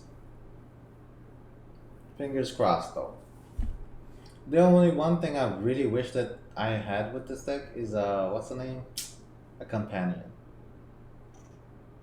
Not for the aspect of I need it, but just for the aspect of I want it, so to speak. Like the one that typically runs with Greentron. I've tried it with this deck, but the main thing with it is I would have to take out some of the planeswalkers that have double of the colors in their cost, which also removes my main man, Nicol Bolas Dragon God, which is in a way what this deck is centered around because it's what brings everything together.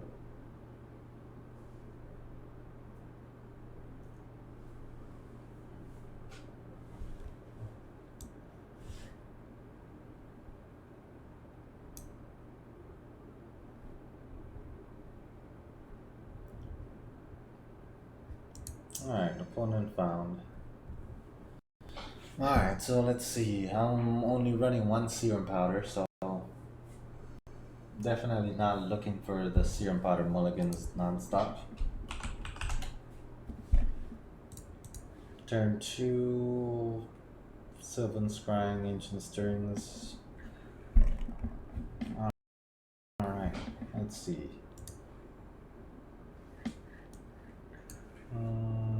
Nope, I can't get this hand. Or this one. Okay, let's see. This one, I think I can risk this. Did have the Dublin season Sam the testings that I do want. But no real way to get Tron Online first.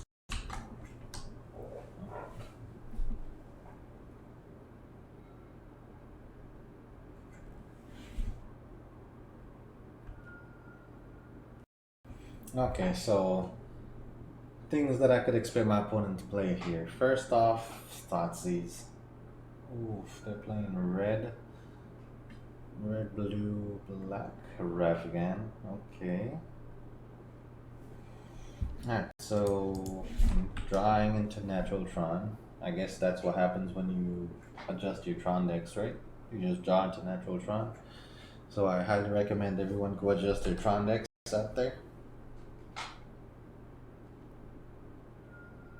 One downside here with my opponent playing blue-red is the fact that they could be playing counter spells.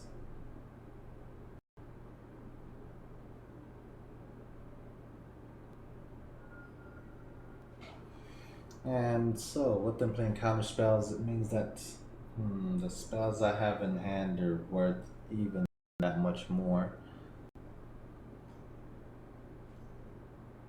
First iteration, okay, I'm okay with that. Let's see, Tron the Latch is something that's a real threat.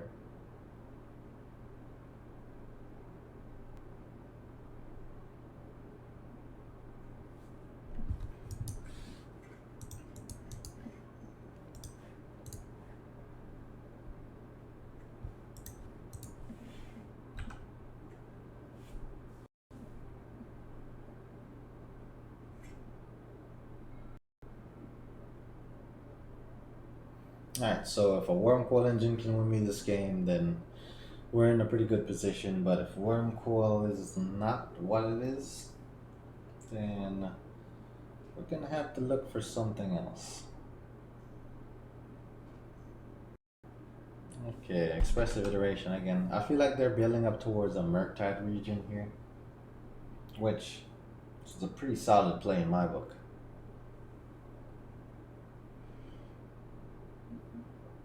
But let's see, next game, I'm thinking that they're gonna be going a lot more towards Disrupt and Tron. So Blood Moon or well, nah. I don't see them playing Blood Moon because they're already running 3 different colors. So they were going blue, black, red. Yeah, I don't see them playing Blood Moon. Maybe Blood Sun, but definitely not Blood Moon. Alright, let's see here.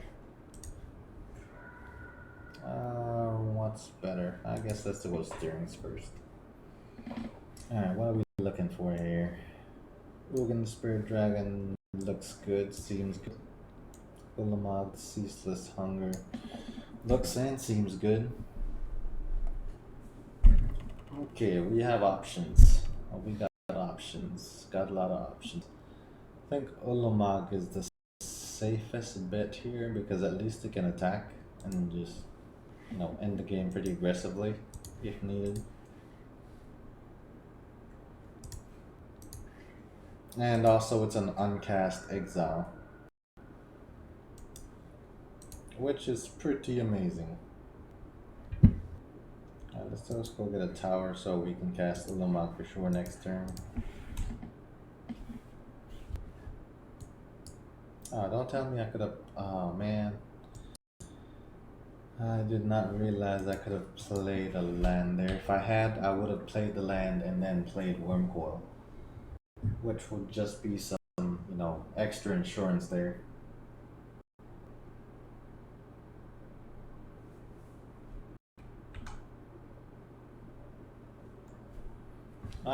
They did reveal Lurrus here. I am expecting the Alpine Moon or something that stops me.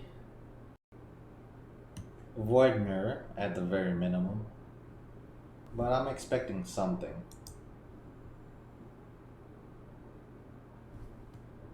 Also, I think they could be running Dress Down.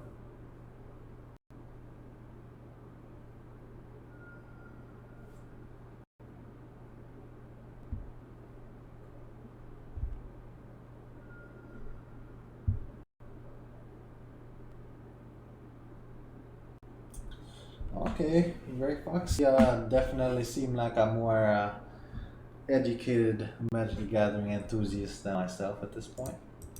I appreciate the feedback. Hey, for me, being kind of a rook, yeah, I won't really say a rookie. Or being out the game for so long. At this point in time, I just expect everything to go wrong. But still, it's like, when you play one deck for a certain amount of time, kind of learn what chances to take and chances not to take, so to speak. Unholy Heat. Okay, destroying the worms, alright. I can respect that play, opponent. I can respect it.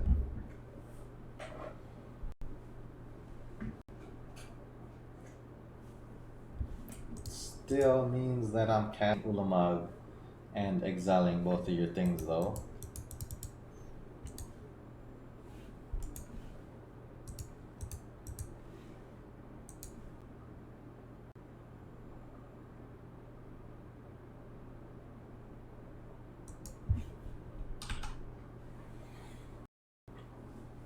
Okay, so I'll be able to swing and hit him for 6 damage this turn. Worst case scenario, they survive until next turn. And somehow find a way for me to stop attacking them. In that case, I just go get Karn and get Walking Ballista and just snipe them for 2.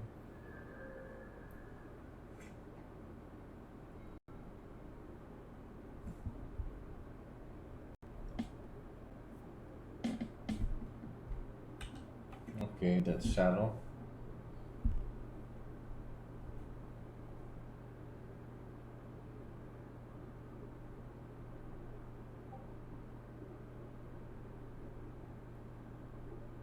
Deflection Palm.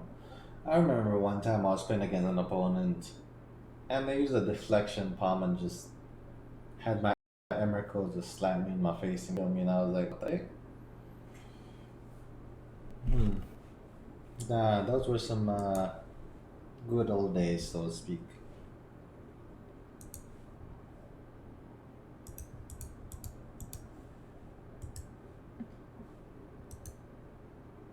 Alright, opponent, exile 20 cards, and then show me how you block.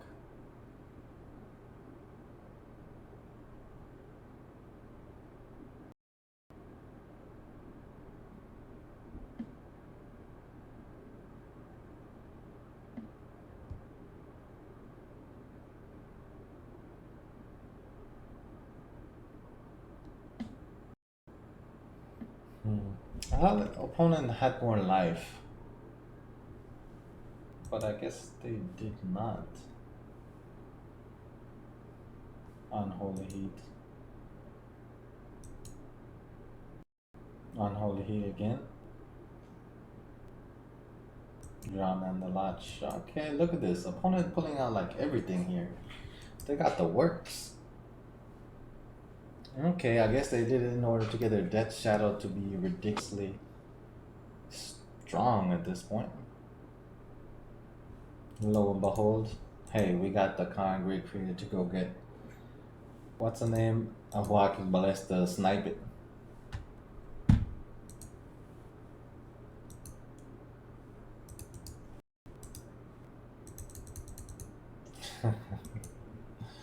That was pretty good on their part, though.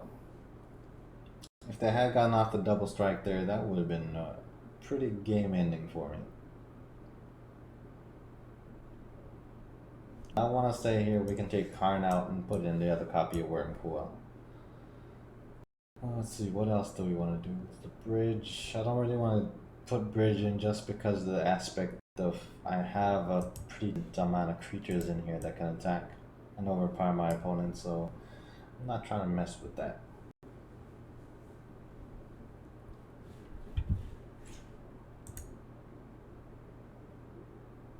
But let's see. I got 1 minute 8 seconds. I will be right back. I'm gonna go get something to eat right quick.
Okay,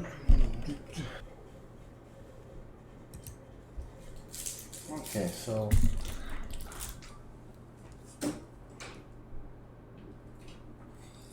alright, so I'm back. Let's see, let's get this game on the way. Alright, this hand definitely is not a keeper. It looks like we can get Tron Online pretty decent here, but nah, I'm not risking it. Definitely risking this though. Let's see, we want to keep 2 ways of getting Tron Online for sure. Let's get rid of mine. Okay, let's go with that.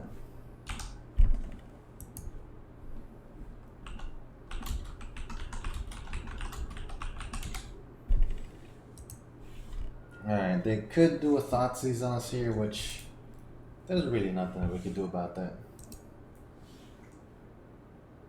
Yo, what's up, Cooper the Red? Yo, thanks for the raid, man. How did your stream go?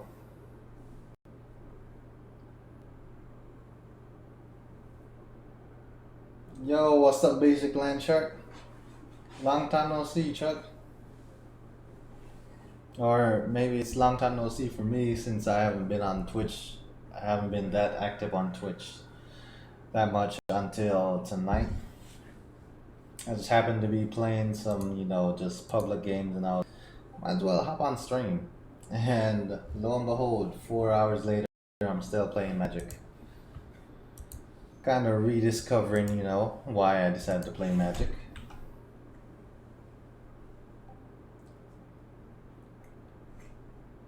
Damn, man, Pauper Slivers. Those were the good old days. Like, I remember when I just started playing Magic together and Slivers were a thing, and I was like, man, these creatures get so strong quick. Oof. Man, that was a while back. That was like in 2014. Wow, I've been playing Magic for a long time. It's pretty impressive, honestly. Considering the fact that when I first saw people playing Magic the Gathering, I honestly thought they were like a cult or something, so I kind of shied away from it. Okay, let's see. They could do Drown in the Lodge here, which is unfortunate. It is what it is, though. Alright, so opponent had the Drown. Oh man.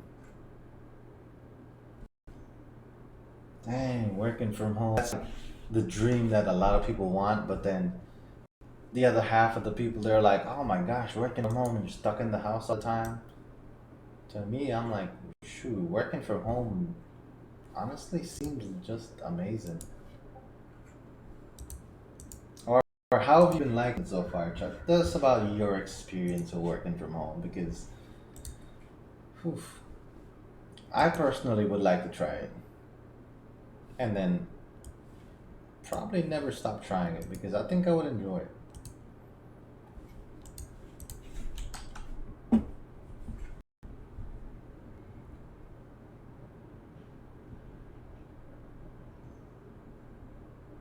Let's see.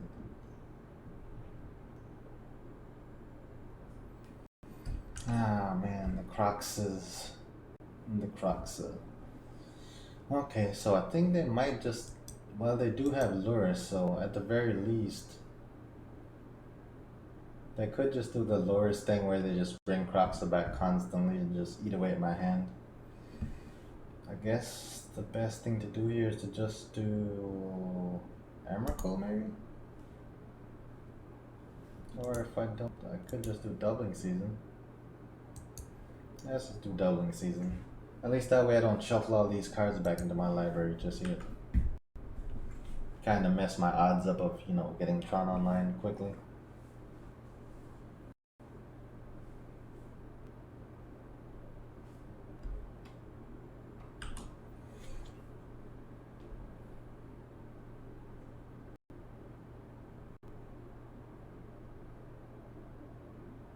It's easy to get distracted. So you said you had to work 6 months from home. Oh, 6 months in an office just to get hired? Oof. Dang, 6 months in an office just to get hired.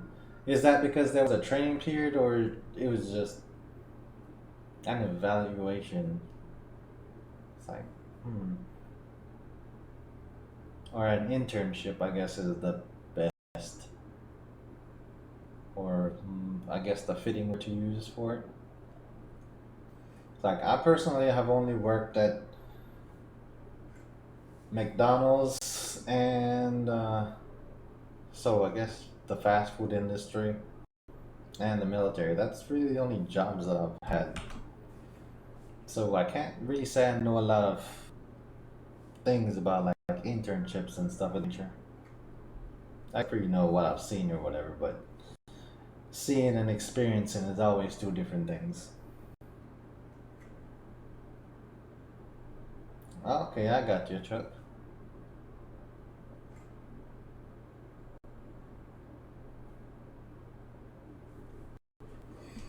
But you're saying you do miss the office? Hmm. It's like, I guess one question that probably a lot of people in the chat are wondering is, since you did have the option to, work from home and everything, did that mean that your Magic the Gathering playtime has increased, or would you say that it's not as fun as it seems like it's cut out to be? I guess is the best way to put it, because you did mention earlier that yes, you do get a lot more distracted now at this point, just because of the fact that you're working from home. But it's like we all who are stuck in the office, we want to see that glimmer of light. You know what I mean? At the end of the tunnel that says yes, you get to work from home and you enjoy every minute of it.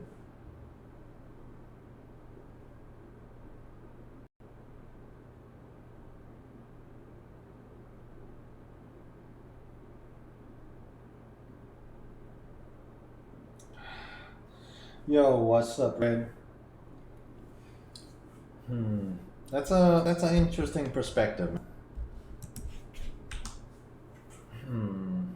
Let's see. I've had my job now working at a warehouse for 8 years, and some of the things I've learned, the job does not adapt fast enough to things changing around it. I kind of work in like a Walmart warehouse, but it's a company here named HEB in Texas, which is, yeah, directly kind of like we have a rivalry of Walmart, so to speak. But not in terms of a negative way, it's just HEB is kind of Texas's Walmart, so to speak. And it's like, because I know that the job does not adapt fast enough, I always end up in the scenario where it's like, yes, I know that my skills are being maximized and it forces me to be under excess stress, which I don't really need to be under. But at the same time, also gets to the point where it's like, man, this is annoying. Why don't they just fix what the problem is? And it's like, I feel like working from home, I would be able to alleviate some of that. Just because you don't have to see the same problems every day that are not getting fixed, if that makes sense.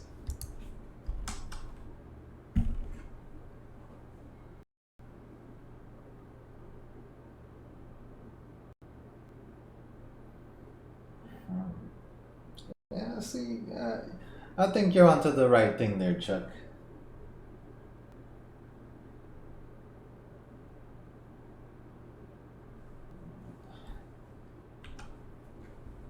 I think, the grass is always green on the other side aspect is kind of what I'm seeing here, personally, just because of, it's just what I've experienced.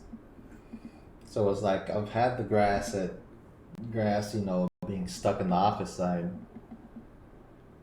but I haven't had the option to work from home. So I guess because I haven't had it, I really want it. But then I think maybe when I do get it, then I might want to change something, if that makes sense. Okay, destroy that, deal 2 damage. Okay, good, good job, opponent, so to speak. Doubling season, Actually getting to use some planeswalkers would have nice, but maybe next turn.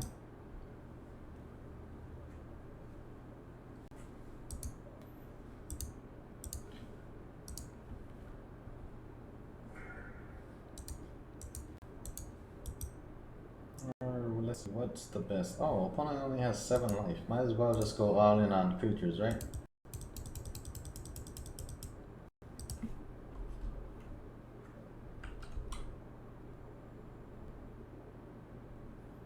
Hey, if they don't lose the creatures next turn, they're gonna lose to Ugin Ultimate.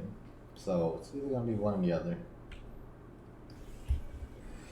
Alright, GG's, homie.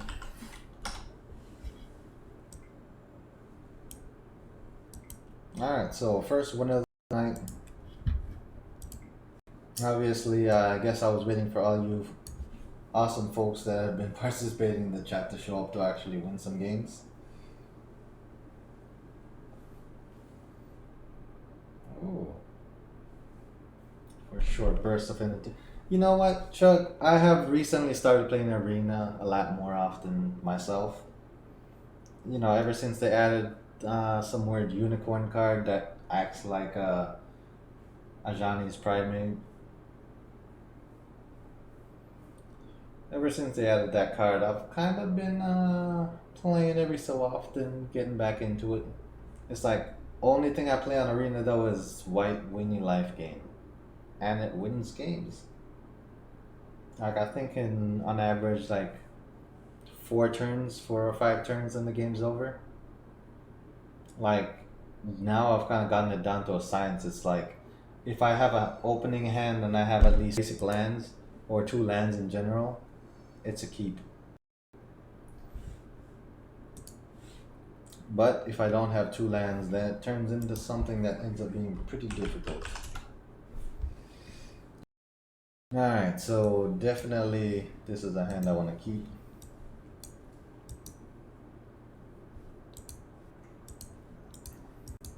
Maybe show the opponent here that I don't have Tron yet-ish.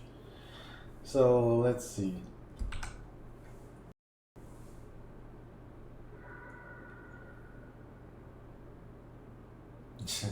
Alright, man, Chuck. Don't get too distracted, bro. I appreciate you stopping by, showing support. Always nice to have you in here, man. Hey, and I'm looking forward to the next time you go live, bro. But yeah, I hope you enjoy the rest of your day. And who knows, I might be streaming when you get done working. At this rate. Alright, let's see. I guess I'll go ahead and put these down. On one hand, I could go ahead and fetch right now, but it really wouldn't do me any good.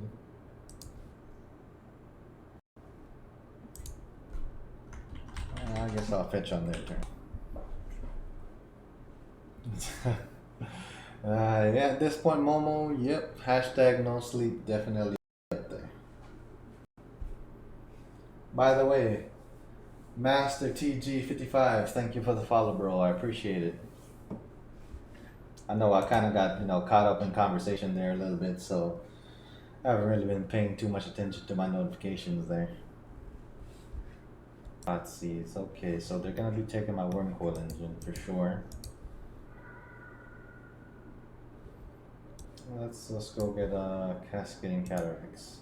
I'm not sure worried about the Shadow Spear at this point because there is nothing to equip it to. Also, I have Expedition Maps, so I can go get a Blast Zone next turn. Ravagan, oh my gosh, the Ravagan decks.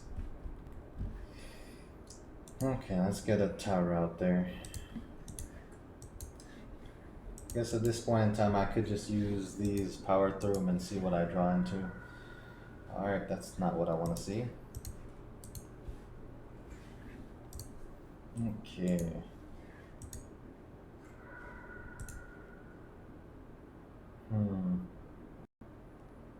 Seems like a lot of fetching lands, but really and truly it's not too bad.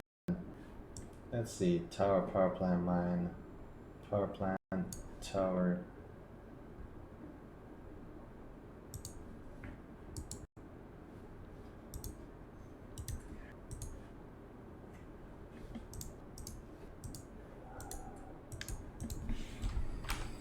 So seems like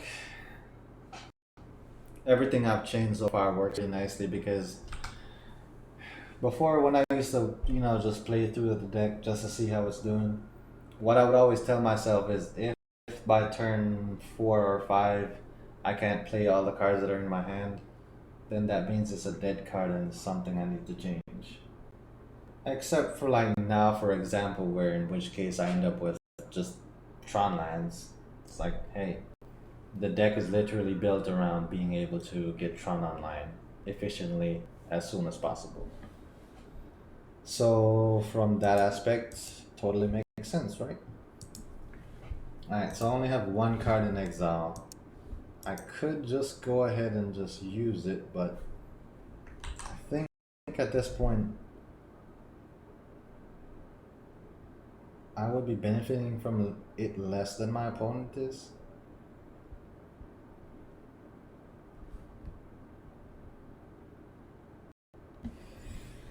I'll put Blast Zone out there. Let's see, I can put a tower this turn, next Blast Zone out. Pop Pixis next turn, and still be able to use Blast Zone. I think that's what seems good. So let's put that out there.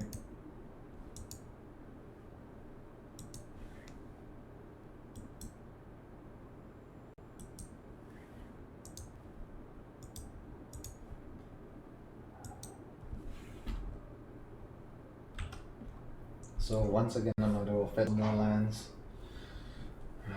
Okay.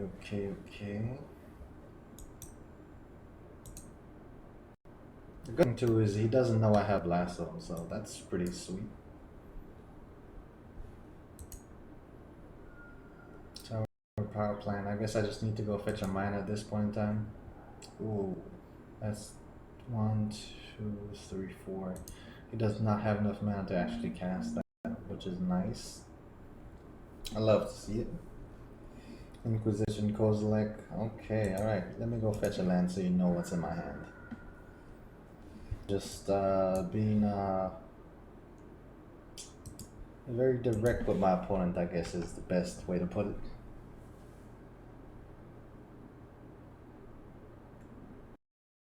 Let's see, Pixis of Pandemonium is everything that costs 1 mana, so Ravagan dies next turn, Shadow Spear dies next turn, okay. Lurrus seems things. Okay, let's see.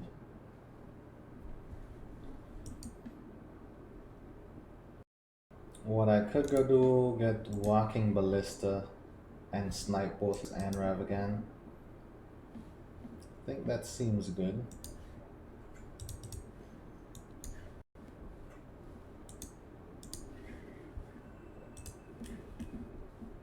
Definitely do not want to go get Wormcoil Engine. I guess I could get a Wormcoil Engine, but wouldn't really accomplish everything that I'm trying to do right now.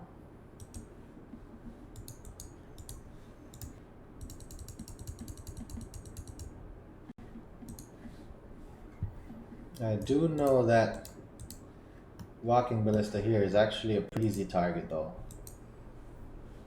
So it being an easy target. Oh no. What I should have done is I should have sniped this at upkeep or on my turn. Yep. See, caught on to that. Because he did, that's why he casted that first. Because if he had done anything else, I would have been able to respond to it. So, an unfortunate mistake there on my end. One thing I'm not gonna do though is I'm not gonna snipe the Ravagan yet, because if I do, and he has another one in hand, he can actually dash it in. Unholy Heat. I guess now it really wouldn't have mattered what I did, but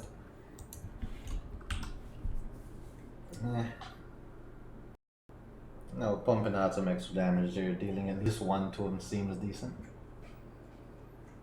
Okay, Tarmogoyf. So he's actually playing Jund.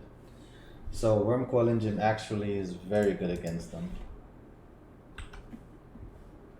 Okay, so I have 3 cards exiled, and I just drew into an Ulamog. Alright, so let's see. Can use that, just make that into a creature, it dies automatically because it's a 0 cost. So it becomes a 0/0. Let's go ahead and cast this Ulamog. Let's go ahead and exile. Okay, alright, so pretty smooth win there. 2 Pixels of Pandemonium still. Alright, so I'm going against Jund. And what, the Jund Master himself, Chuck was in the chat earlier. Tends to play a lot of Jund, enjoys the format. Or enjoys the archetype is the better phrase to say. Alright, there's really not much that I have to change here. Voidmer is something that I definitely do have to be afraid of. So I guess I could do Ratchet Bomb. What else is there? Oblivion Stone is actually pretty decent. The Snaring Bridge I think is a little slow. Alright, so I guess one thing I could take out is 1 Pixels of Pandemonium. But I do feel like since it enters the battlefield so early, then I kinda get lucky with it.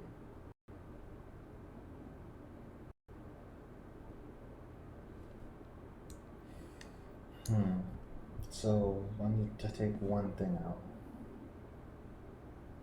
I think I already took 1 card out. Well, the Wormcoil Engines are just good. Specifically against Jund, Wormcoils are just amazing.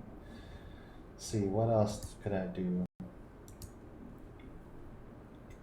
Either Oath or Ancient Stirrings. I think I'll go down on Chromatic Sphere.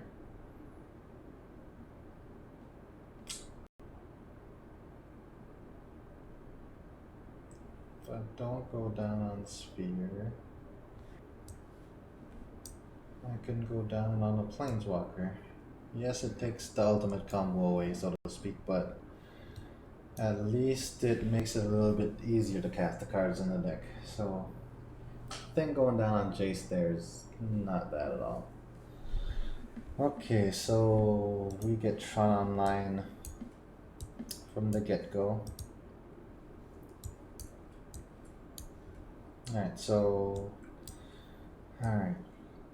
Turn 3, we're looking like we'll be able to actually make something happen. Okay, what could the opponent play? Well, of course, Ravagan.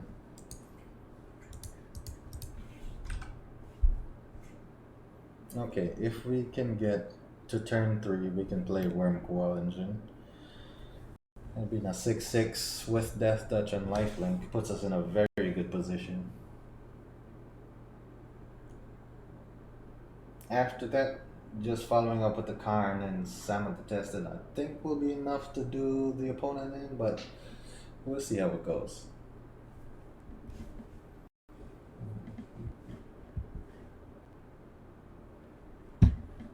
Let's see, add alert box.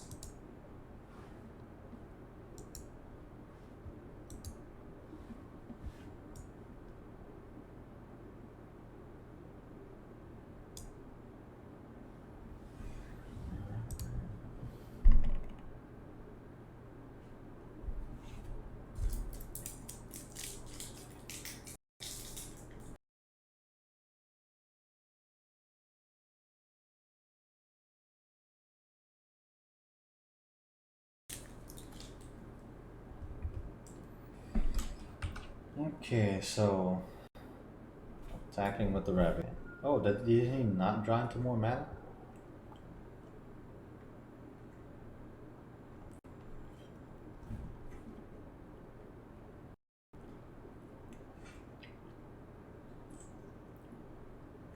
Tarmogoyf. Alright, so they played the Tarmogoyf. I think. Oh, they already powered up the Tarmogoyf based on artifact being in the graveyard. Unfortunate.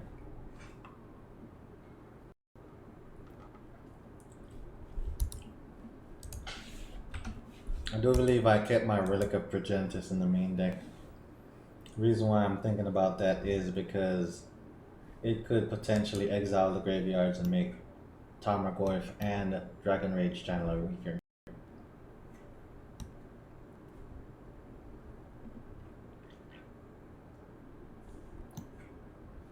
Alright, so I'm taking 4 damage. And he gets to cast 1 spell. Oof, Doubling Season. Love to see it. Happy the opponent can't cast it. If we were the ones that drew into Doubling Season next turn, it would have been very easy to say, I'm just gonna cast Doubling Season and just try to ultimate Sam with the Testing. Look at that, like, it would have been perfect too.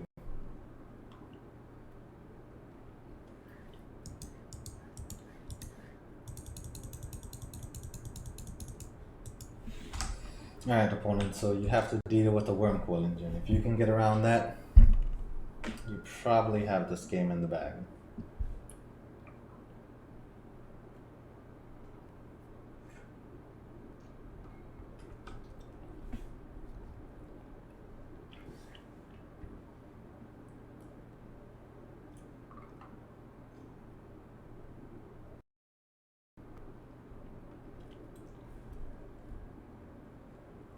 Okay, here you should be making a creature and then searching for an artifact.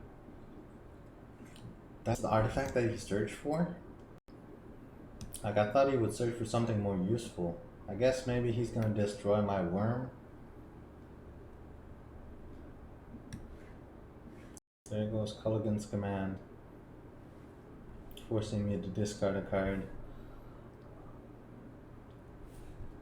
I guess I'll just discard the mine.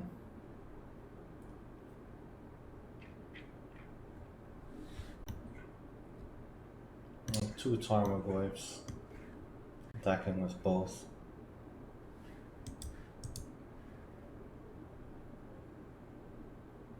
I guess I'll just block with 1, take 5, 8 damage.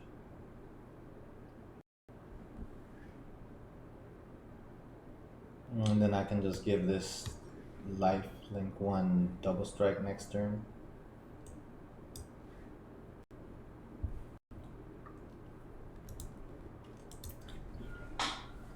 Or do I have Tormod's Crypt? I do have Tormod's Crypt. Okay, so now I have more options.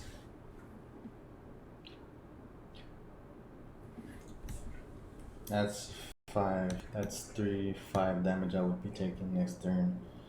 So I have to hit to gain life. And I have to get rid of this 100%. So I guess I could just do this to add green to see if I draw into, what's the name of the card? Ugin the Spirit Dragon. I didn't. So I think the best move here for me is to just go ahead and Karn Liberated, exile Tarmogoyf. Go ahead and pay 1 expedition map. From here, just oof. I think I have to attack.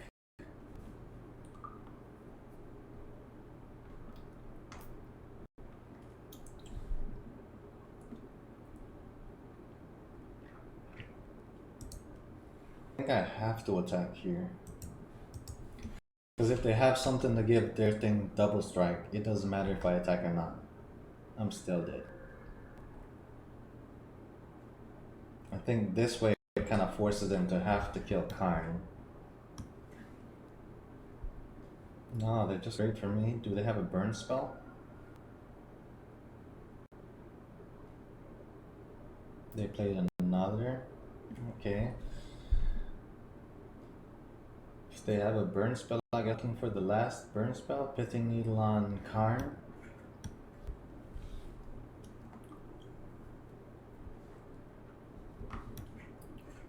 Yep, they use the Pithing Needle on Karn Liberated. Okay, so now they get to see some of the ice.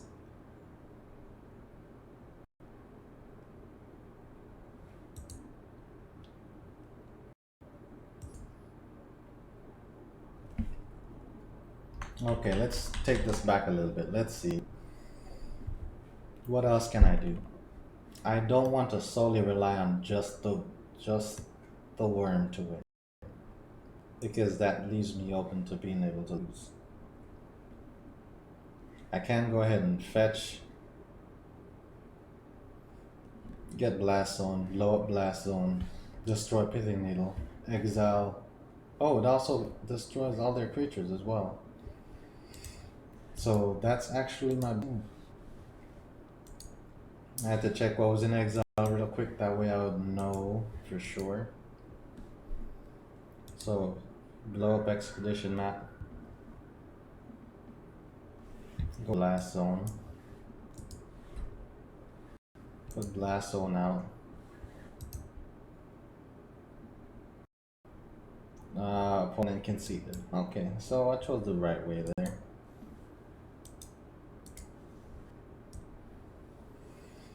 Okay, so we're looking pretty decent here as far as this league goes. But, in a way, I kind of feel like it's like playing Greentron, so to speak. Because opponents don't really give you a lot of time to, you know, actually do fun stuff, so to speak.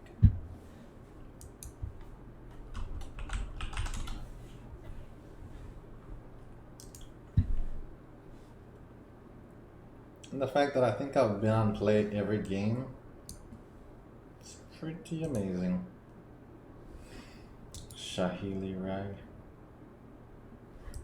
Okay, so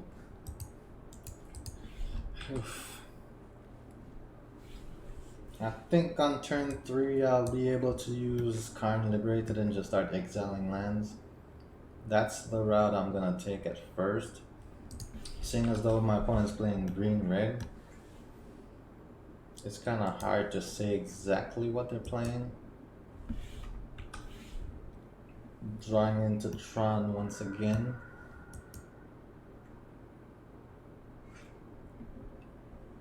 Now it's like, no, it looks like they're a 4-color deck. But do you know what beats a 4-color deck? 5-color deck.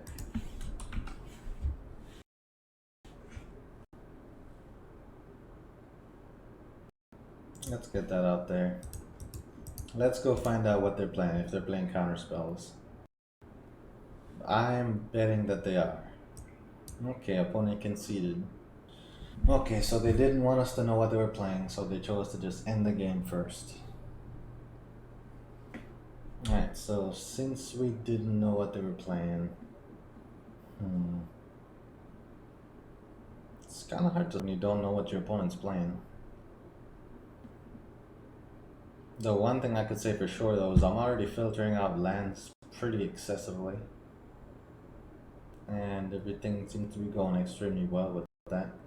I can't say I know what I need to change here. Because after all, I just saw 2 lands.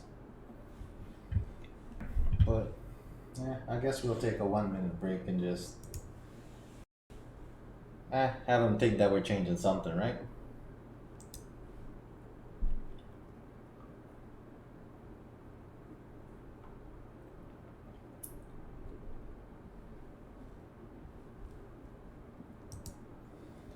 But, yeah, I guess since I'm not changing anything.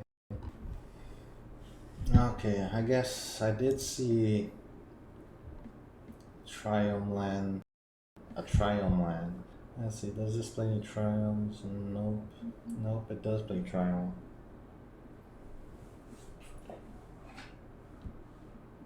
They played at least 1 Triome in there, so maybe this is what I was looking at.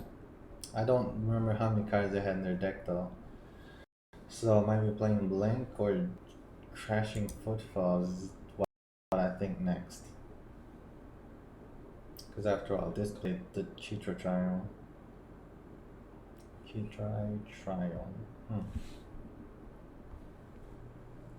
Dang low. The price value on MTGO is up there, but dang man, to buy some of these decks on the tabletop, like physical cards, the price is definitely up there. I don't even know what mine was sitting at. Only $700. What? One day my deck will catch on. One day. Alright, let's see where this thing is at.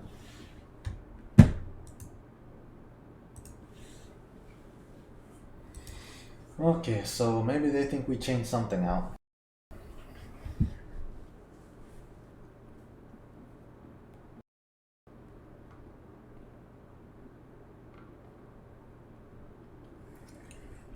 Yeah, this is not gonna work. Same for this hand. And this one as well. This one has potential, but at the same time it's like,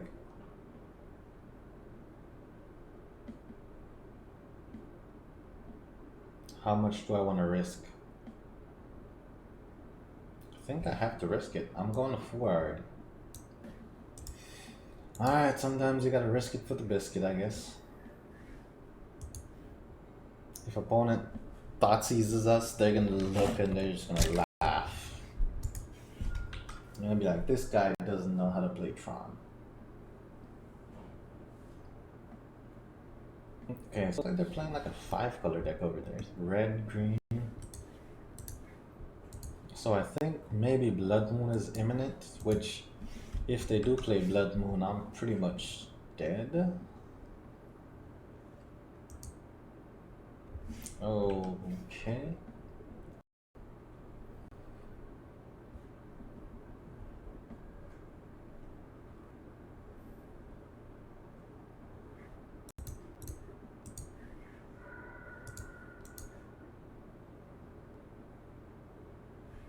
Oh man. No more lands, that's no bueno. Missing a land drop. Well, missing a Tron land drop is pretty bad. Opponent's gonna realize, oh shoot, I got like 1 extra turn. Or 2 extra turns.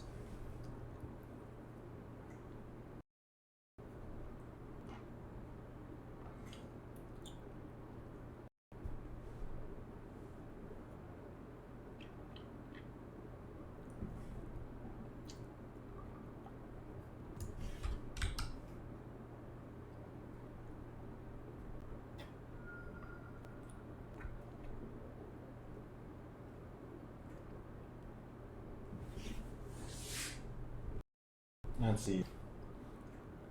He's gonna bounce this back in my hand. Yep. Okay. Transverse to the underworld. Or the I don't know what that thing says. Olvenwald. Alright, so we got a Tron land there. It's pretty sweet. Okay, let's see if we can end up tutoring up the last piece of Tron that we need with this Oath of Nissa.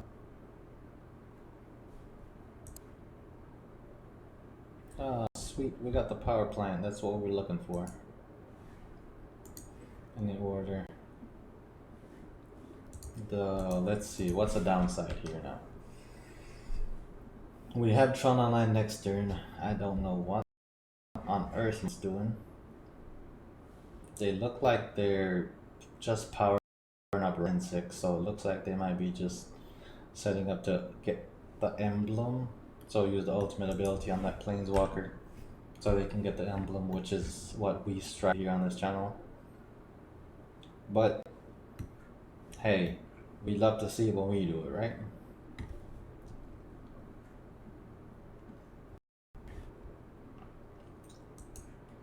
Actually, my opponent's playing an 80 card deck. I just realized that. What is this?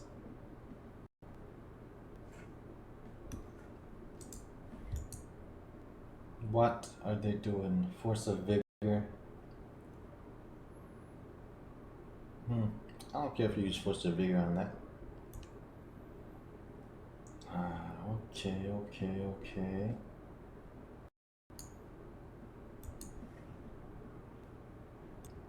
I guess I could have drawn an extra card. I could. Oh, it made me draw an extra card anyways. I'll take it. And that, people, is why you normally play 4 stars and 3 spheres. Or you go down on spheres before stars.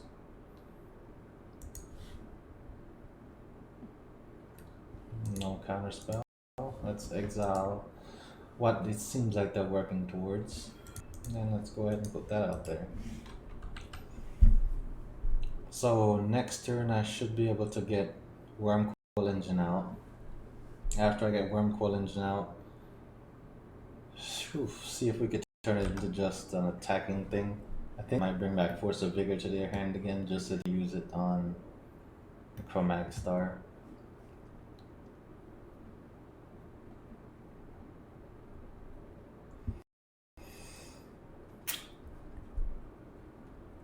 And they brought back Force of Vigor just like I anticipated.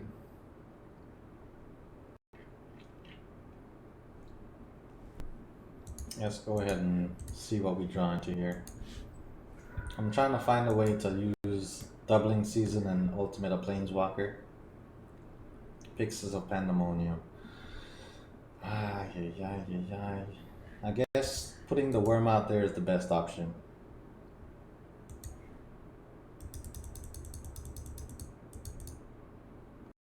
It's the best option. Simply because at this point my opponent is kind of running away with the game. And I kind of have to find something to keep them locked down, so to speak.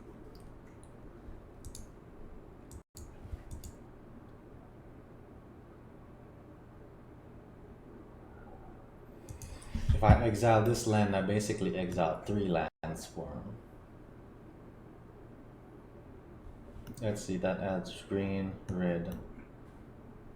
There's no green or red anywhere else here. Green, red. He would need green, red. We need a red land, a red mana source.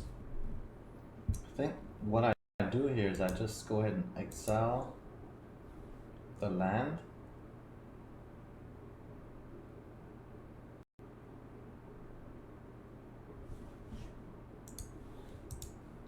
I really don't need to exile, I can start eating cards from their hand. And that way they can't kill Karn. So then Karn basically turns into what they're playing against and not me. Which I think is pretty fair.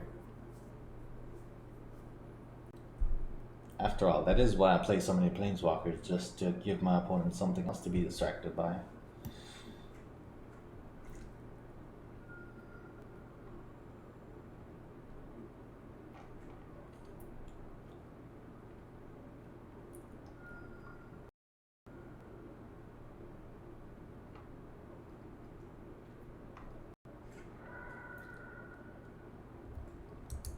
I just drawn it just like I anticipated. No surprise there.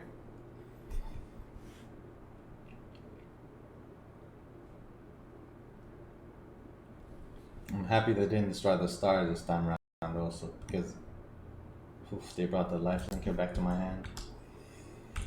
Because I do get to have the green mana that I do want. Omoth, Locus of Creation. Yeah. They're probably gonna play a fetch land and then fetch and deal damage to Karn here.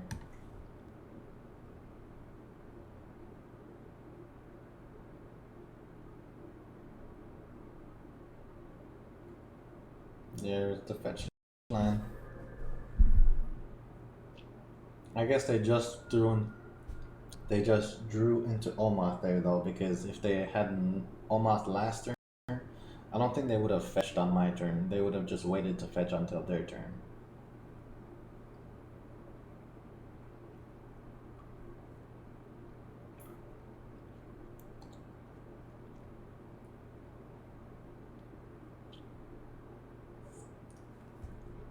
I think what's going to be the biggest problem here is when they do end up getting Yorion out.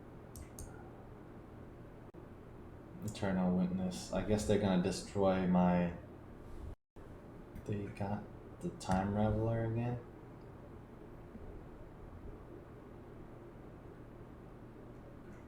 They're going to be bouncing this back to my hand. Or no, bouncing the creature back. Opponent can play very good. Very, very good. I am impressed, to say the least.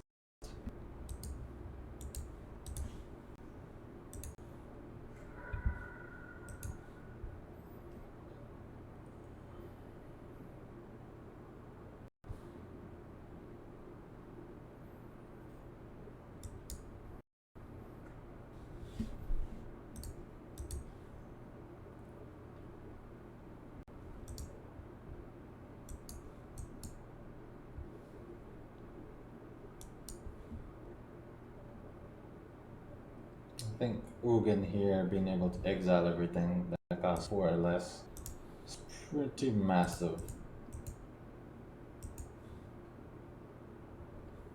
Because that means all their permanents are gone. Yo, Ms. Bird, thank you for the follow. If I butchered your name, my apologies. E-A-M-E-S, Ms. Bird. Ms. Bird. I'm curious, if you don't mind, can you share something about yourself in the chat? I'm also curious, where did you get your name from, and why is that what you decided on?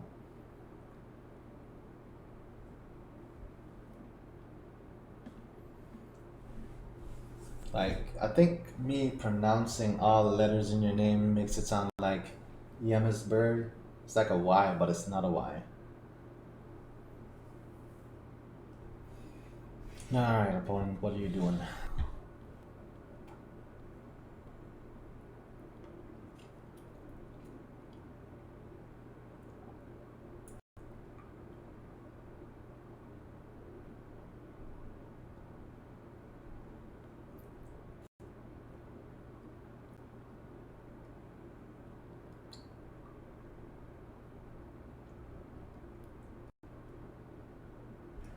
Says that Mata has lost connection to the game, and that they just rejoin the game again.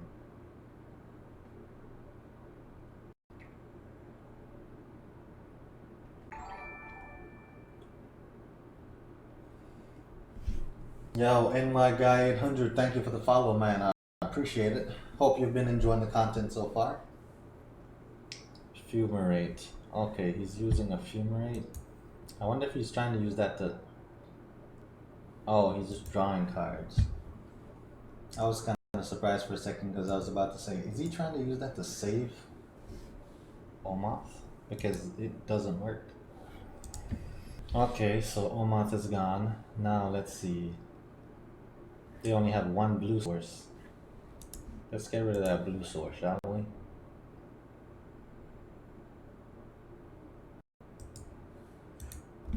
We're trying to limit their mana as much as possible. That way they can't just play whatever they want. I guess the Fumarate misses if it doesn't have it, right? They have Oath of Nissa? Oh my gosh. Like, not everybody plays Oath of Nissa, man. It's impressive. It also means that any Planeswalker could just hit the board right now and just run away with it. So that's 1, 2, 3, 4, 5. They could play Nicol Bolas Dragon God. That would be pretty scary. Yorion is what got played. I guess they're gonna bounce Oath, put it back again. Get to see some more cards.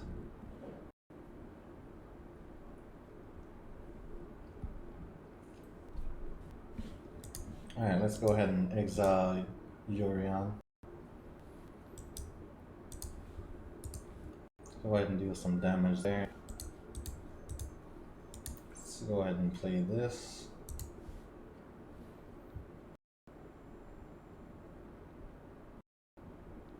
I'm really scared of Oath of Nissa, so let's just take care of that, because actually I'm scared of Oath of Nissa, but at the same time it's like I don't think Oath of Nissa is gonna kill me.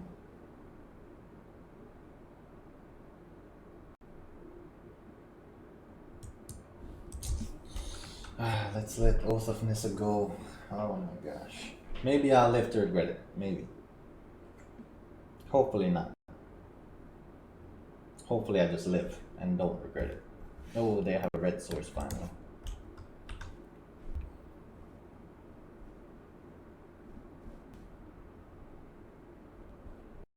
They had a land in hand earlier.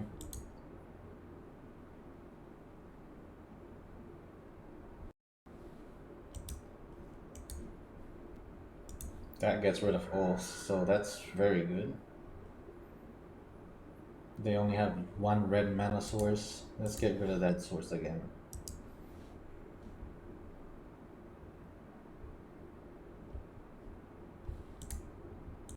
Let's go ahead and deal 3 damage to him. Let's go ahead and get Expedition Map out there.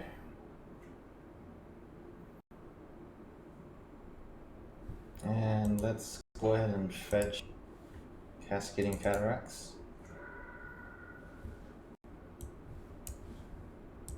That way we can actually start playing our doubling seasons.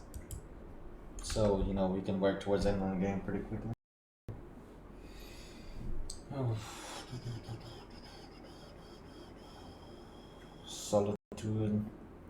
Okay, both my planeswalkers are at 7 life, 7 loyalty. So I'm not too scared, but Solitude does do a decent amount of damage.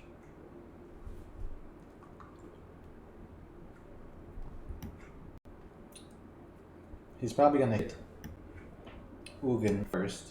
Oh, Karn?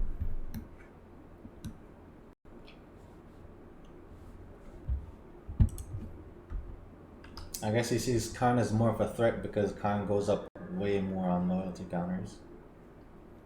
And he might be hoping that what's the name? I exile everything.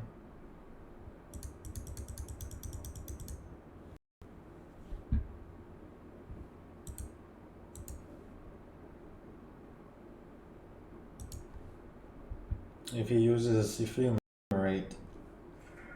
Okay, he did not. I was gonna say, if he used it, I would have just exiled it with Karn.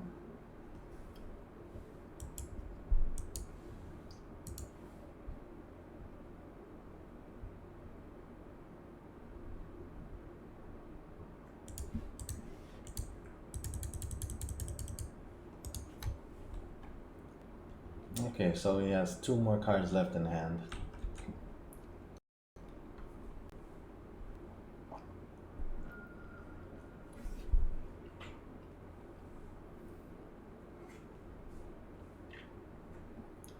Alright, let's see.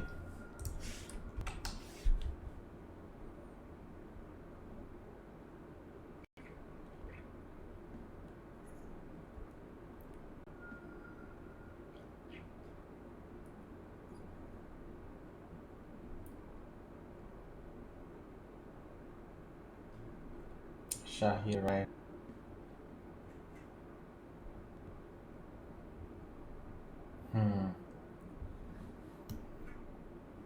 Death Touch Haste. Okay, so he can swing for 2 damage. Swinging at Ugin at this point. I guess he's just trying to make it difficult for me to win at this point. Because I don't see a way they can get out of this. Let's go ahead and exile a card from their hand once again.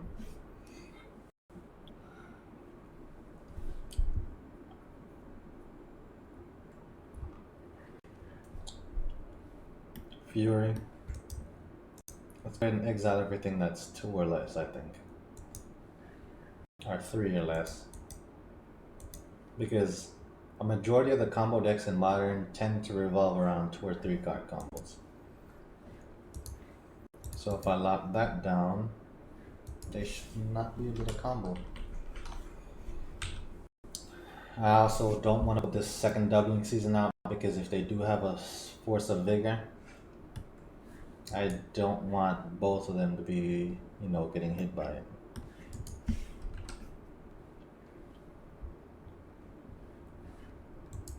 Let's see.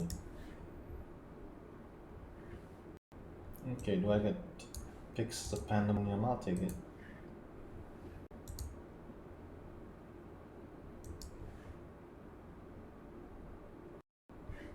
I'll just keep exiling cards from their hand, that way they can't build up any kind of resistance. Dovin's Veto that time, so it was a counter spell.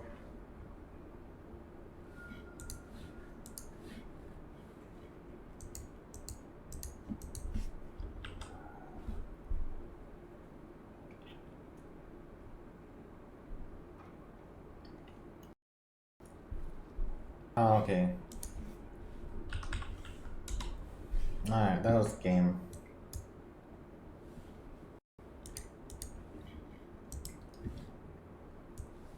Okay, so move on to the next one. Alright, so 5 hours into the stream. If anybody had asked me, hey, are you gonna stream tonight? I would definitely have told them maybe for like 2 hours.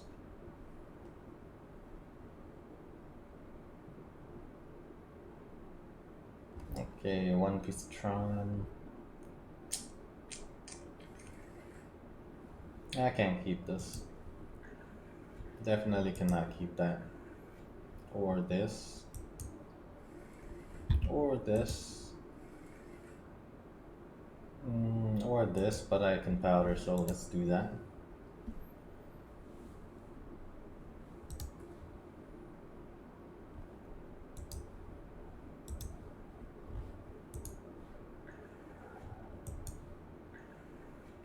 Okay, 1 to 2 cards. Ouch. Feels bad-ish. But we're on the draw, so at least we get to draw an extra card, right? We'll get to see what we get off the top.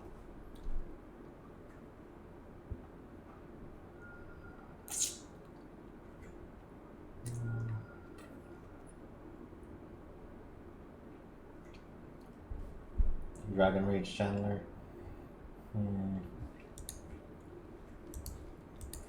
Well, it means that we're playing against another Ravagan deck. Big surprise. Big surprise. Ay. Oh, this is a burn deck.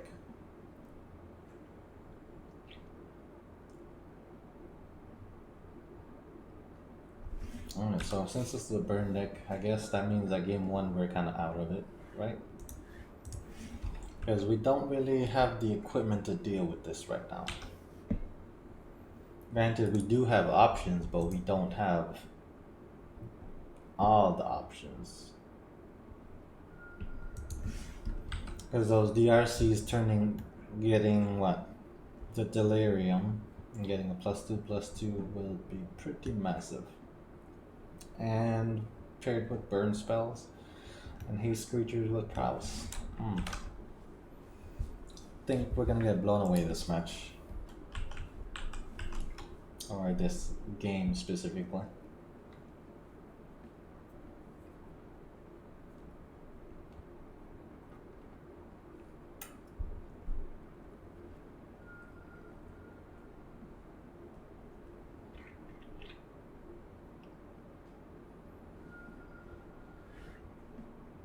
Alright, since I got that, I guess I can pop this one for a green.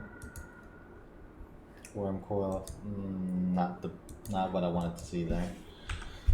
Alright, so if Delirium still does not activate, I'm in a decent position. If it does, I'm probably dead. That's already 3 damage. Delirium activates, that's... Oh, did activate. Oh, now these are 3/3s with flying and have to attack. So that's 6-8 damage minimum. Good game, my guy. Good game. Alright, so how do we stop this opponent? Tormod's Crypt is the thing that comes to mind first. But Tormod's Crypt is also cheap. Really, really cheap. Like, do you really need it as an extra card? Kind of cheap, you know what I mean? But I think if I'm playing around Ravagans that much to where I need Tormod's Crypt, I'm probably in a bad position already. The opponent is playing Burn, so I guess that works. Also, this works. Also, the Void. What burns? They use Lightning Bolt, so they do have one cost things. I think here, fellas, I have to go away from combo altogether because it's too slow. Especially in this case, it is way too slow. The one question I do have, I guess I could do a worm for a Tormod's Crypt. Maybe that's a fair trade. Or I could do a worm for a Karn Grid Creator. I mean Tormod's Crypt for a Karn Grid Creator. Seems decent-ish. Let's see if it's right.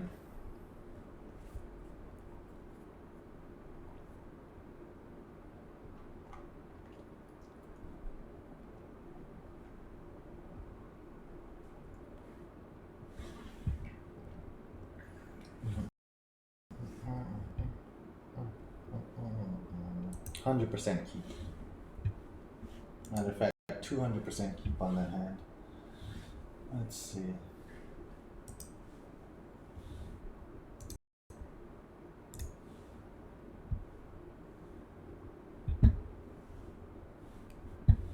Alright, let's get that out there. If we can get Tron online by turn 3, we can go worm well.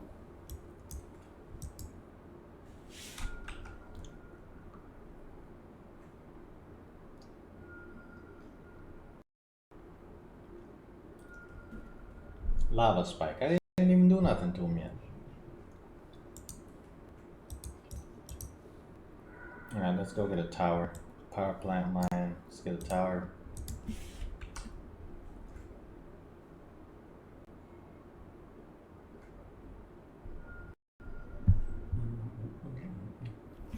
DRC coming out.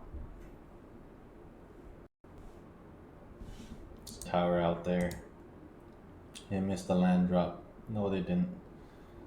Let's go ahead and get the wormy boy out there.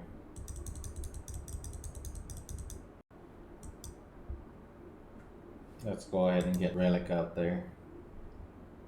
Alright, Relic, I want you to do your stuff. Exile their lands in their graveyards. Keep the DRC from getting Delirium, and then we'll be good. Now they're probably processing how they get around what I'm doing. Path to Exile, oh my gosh. That is so good. The path. The opponent is showing me the path. Downside with the path, I think, is it puts the land into play tapped. Yeah, it does.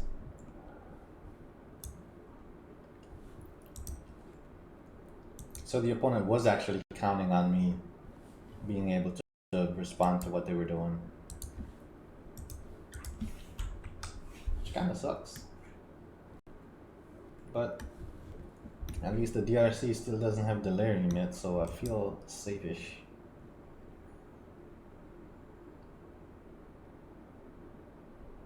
Right.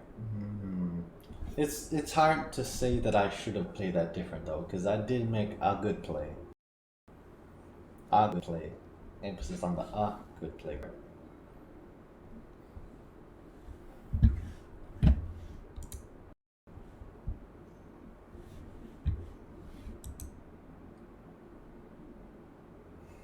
Boros Charm. I guess they're trying to get DRC turned on before my turn. That way they could at least swing in for some more damage. Okay, did not get turned on yet. Swing at me for 3 now. Okay, good thing for me here is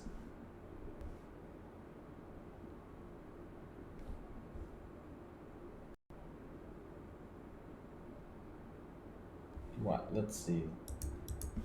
I can go Current Great Creator into Walking Ballista, or did I put it into the main deck?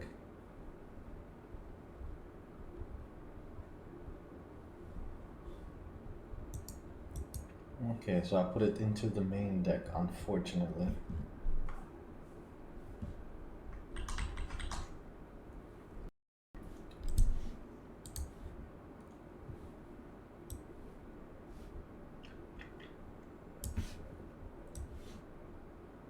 They do have 1-cost spells out the wazoo.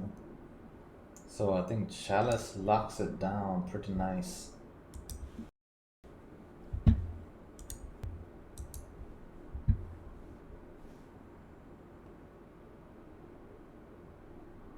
I cannot do Chalice and Trinisphere though, I have to do one or the other. Which kinda sucks.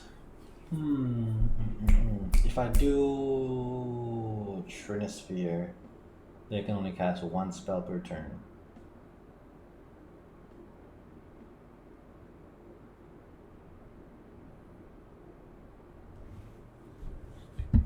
I can do this.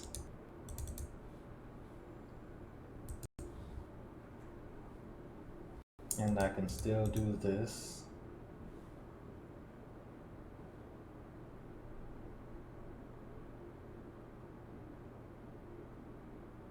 They only have 2 cards left in hand.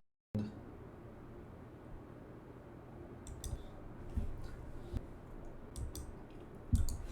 I can do this.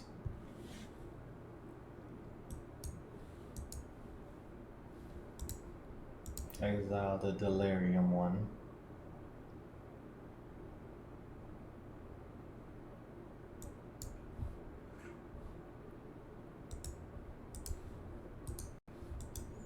So I don't have to worry about them getting Delirium. I feel like I played it wrong. It's like, on one hand,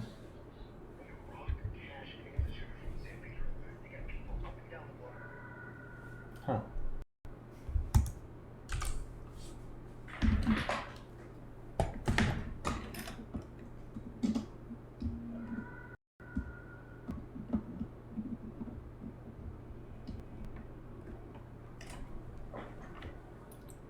Okay, so I won that game.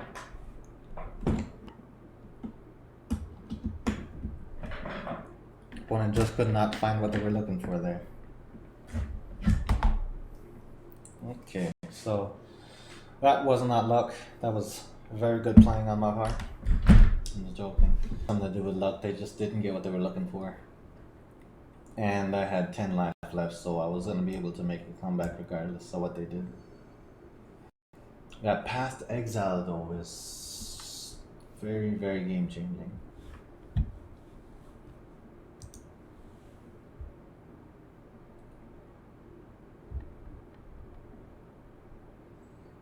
Let's see.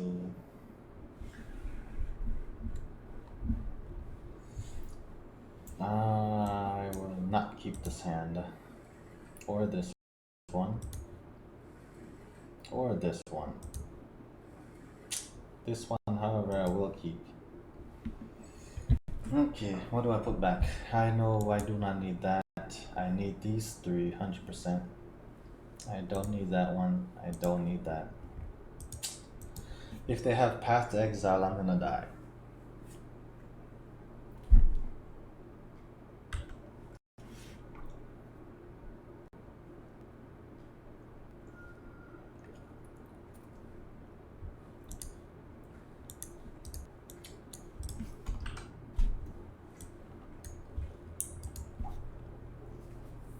Like the odds are extremely likely that they have Path to Exile, but I don't have another choice except to play into it because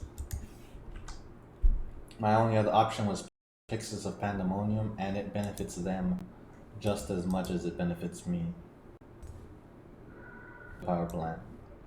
And if not, it benefits them more than it benefits me because then I could potentially be looking at more attackers swinging at me every turn.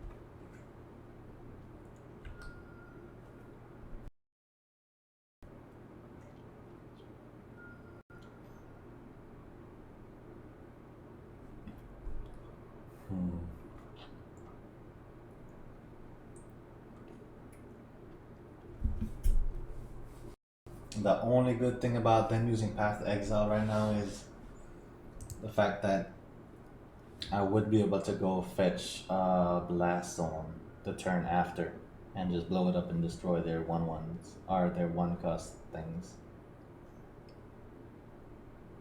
Look at the damage raining down on us. The lightning bolts, the lava spikes, the raw damage.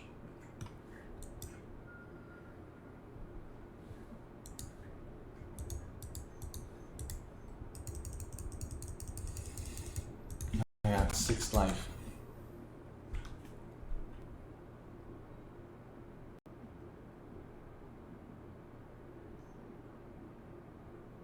And they had it.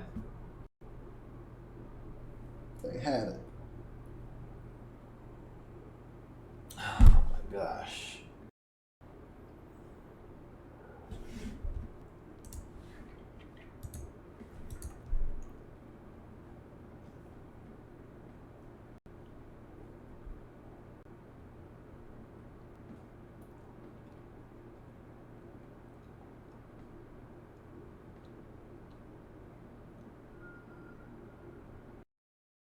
Wow, I'm alive. I have 1 life left. I literally have 1 life left. Oh my gosh, 1 life. Let's see, how do we do this?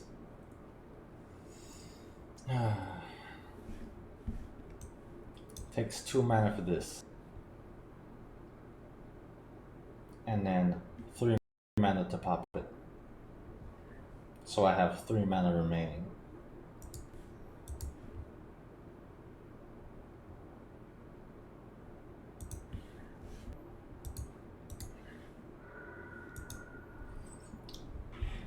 Oh my goodness.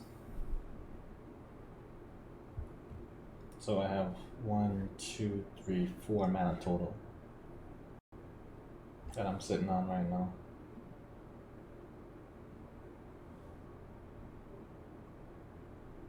Nope.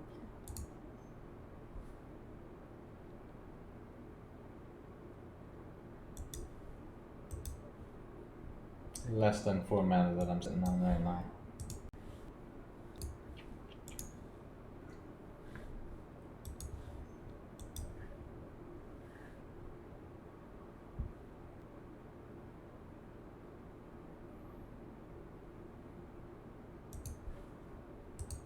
If they have a burn spell, I'm dead regardless.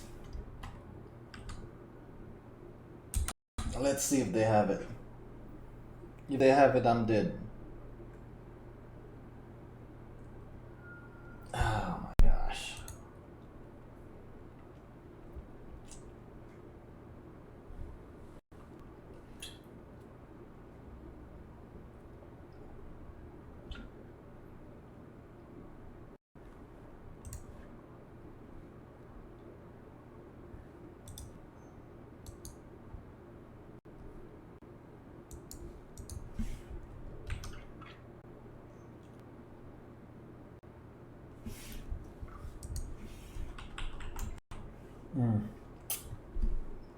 Yep, they had it. Oof. Okay, alright, we lost that one. But you know, it is what it is. Dang, that was a close game though. That was a pretty close game. If they had not had that Granted, they would have had one more card to draw into to see if they could get it. So we're kind of against the wall there regardless.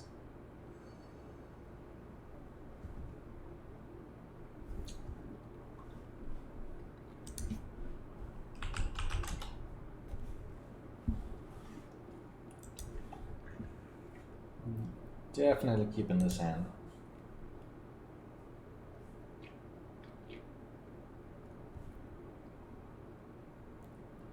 The good thing for us here is we have Tron on turn 3. Guaranteed, not necessarily guaranteed, but we have a very, very good chance at turn 3 Tron here. Because we have the Expedition map to go search, we have 2 pieces of Tron, and then we have Karn to follow up. Man, it looks decent.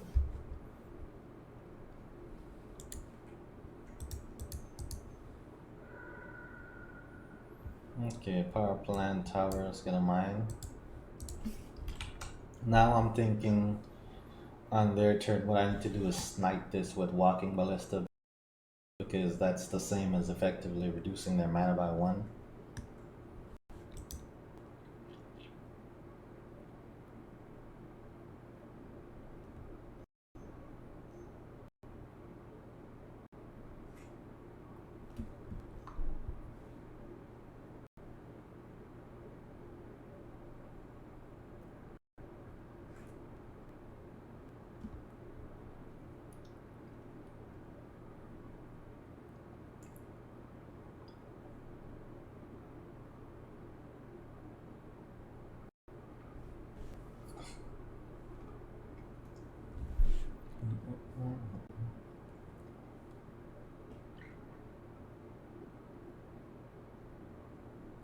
Come on. What are you gonna play, my guy? What are you going to play?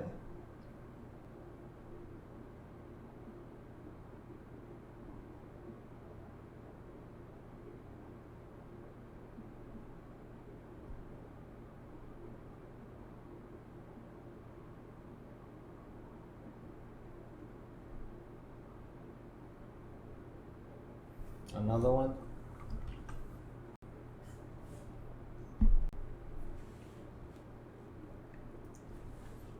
This is a Yawgmoth combo deck. 100%.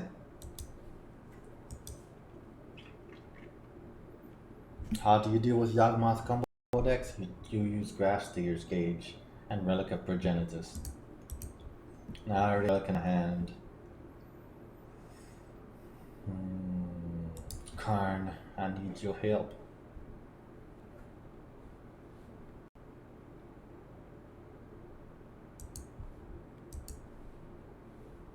I'm gonna go get Walking Ballista. Play Walking Ballista for 1. Play Relic.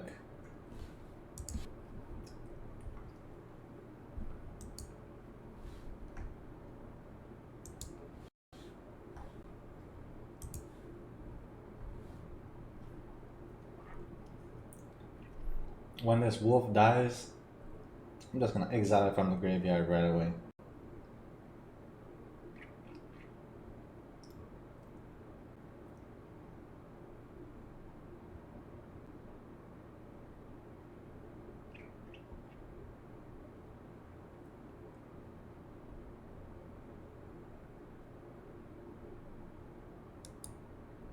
Granted, I think maybe getting Grafdigger's Cage was the bet that I was supposed to go for there.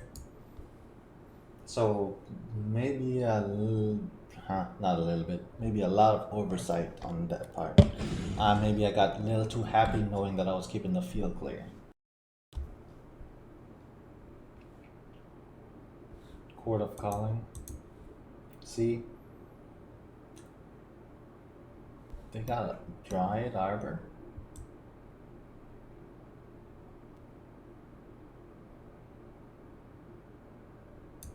Oh no, see now their young wolf is gonna come back with a counter on it. Alright, they kinda outsmarted me there a little bit. Outsmarted me there a little bit. I was wrong, I made the wrong choice. Very, very wrong choice there. on my part. Very wrong.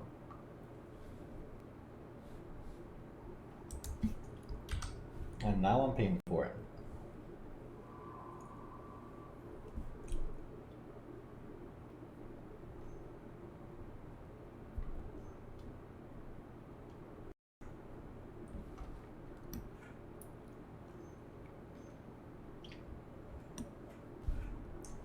Grits the Hunger Tide.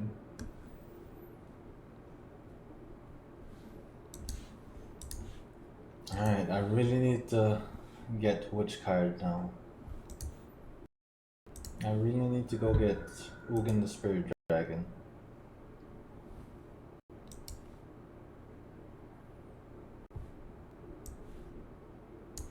Oh, look, Ugin the Spirit Dragon, yes.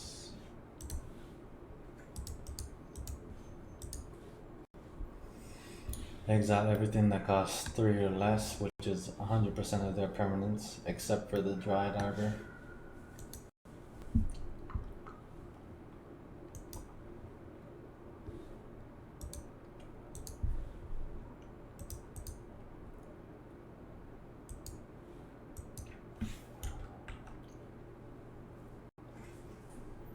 Okay, Grist, Hunger Tide. So they're playing. Okay, I got that game.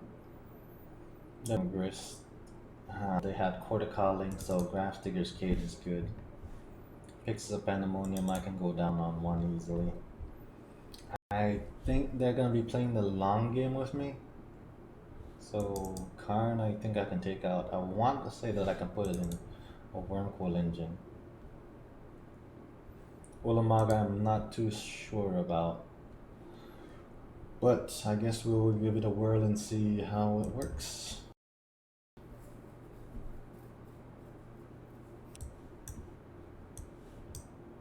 But, yeah, why not take a break, right?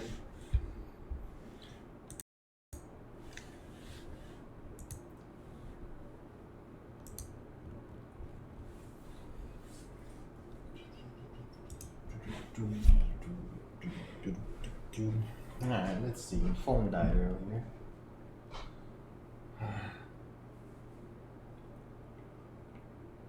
Now we got the second part of this last game, and then we're gonna be done for the night.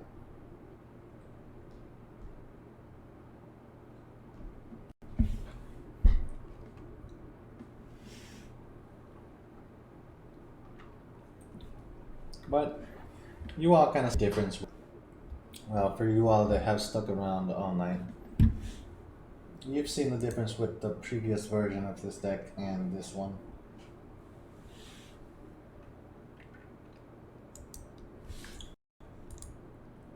Avatar Mischievous can just 100% keep in this hand.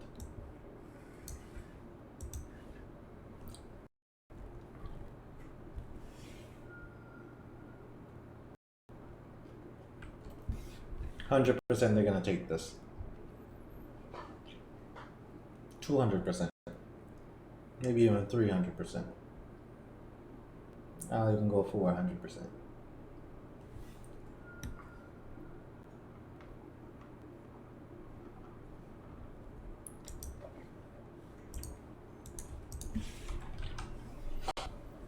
Okay, now I can start exiling cards from the top of the libraries.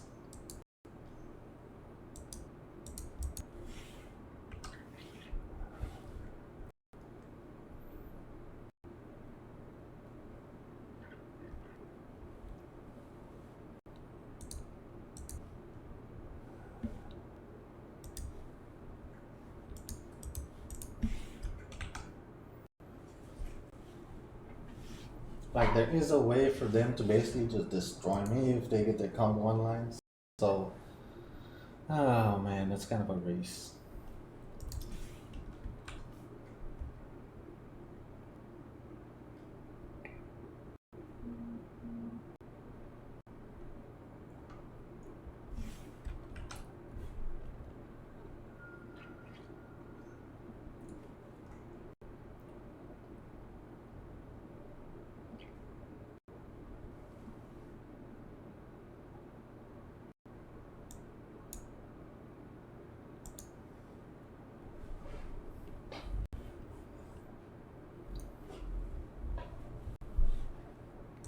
I guess one thing that I can do as well is just go ahead and blow everything up next turn.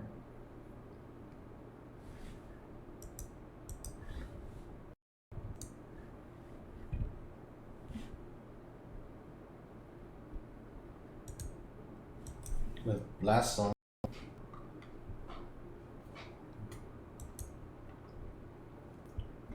But I don't know if that's the right call yet.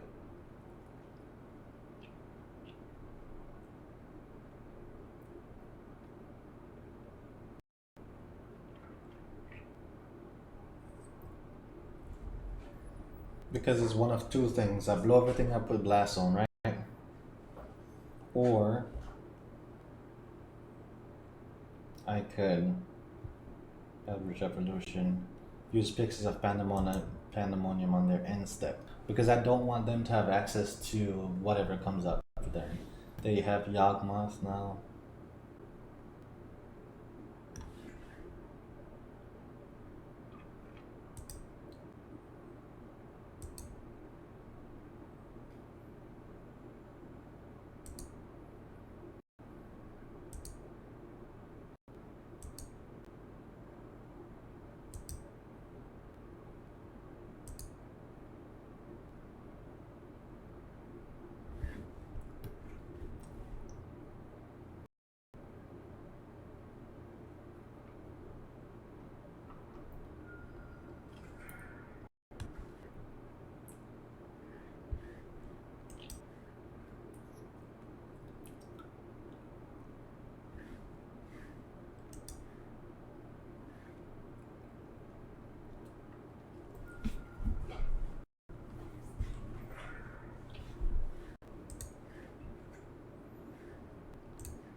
There's one card specifically. If he gets that card, I'm just dead.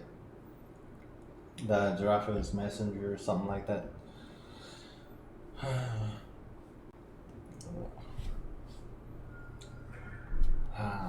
I'm just sitting here, just waiting.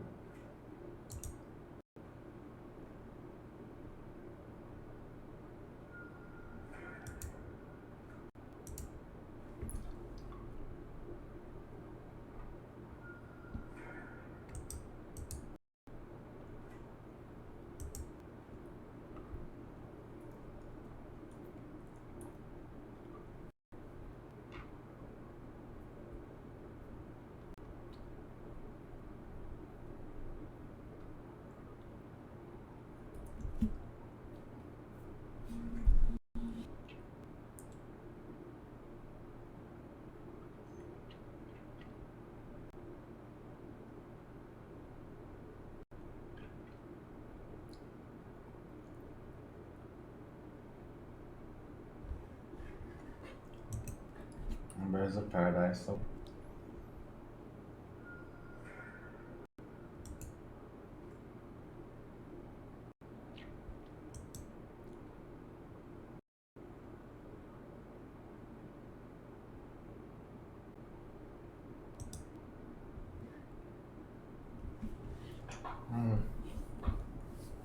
No matter what I do, I'm screwed.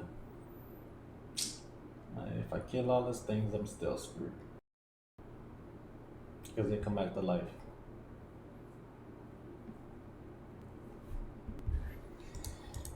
I think this is my only option.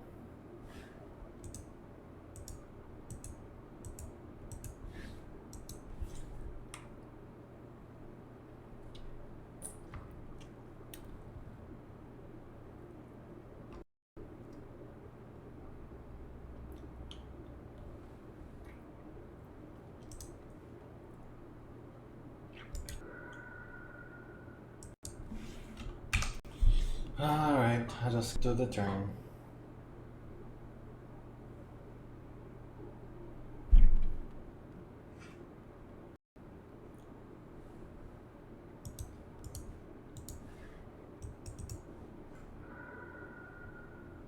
Current Break Creator. Amazing draw.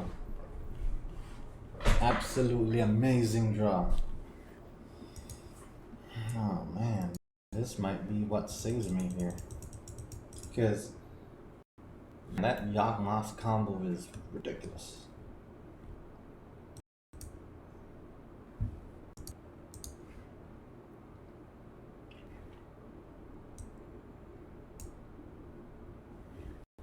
If I get Tormod's Crypt. Oof, don't tell me it's not in my deck.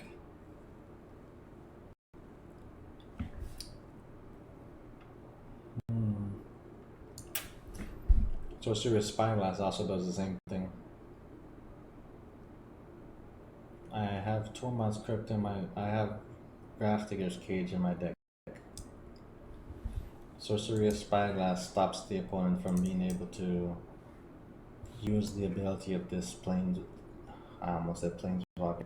Use the ability of this creature right here. And this is really what would end the game.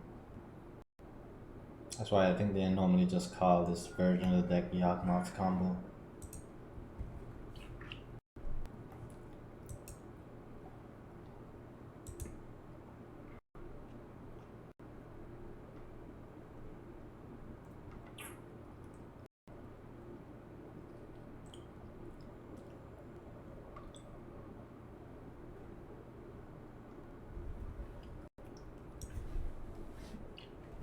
See, this is what I told you. If they had this, they would win. They have it, plus they have another one, that as well, and that as well. I think I'm dead regardless, because they do have this.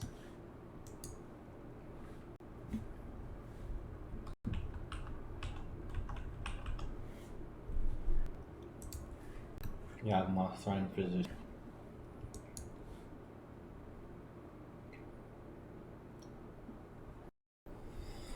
There's really nothing else that I could do at this point in time.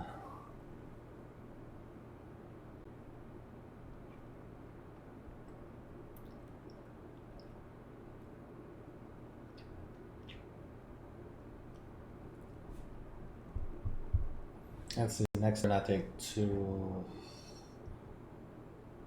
3, wait, 2, 4, 6 damage. Let's see exactly what was in their hand again.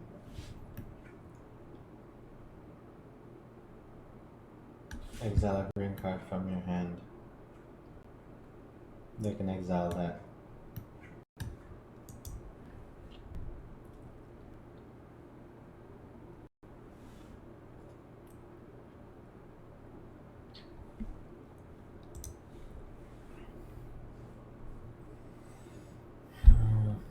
Let's see.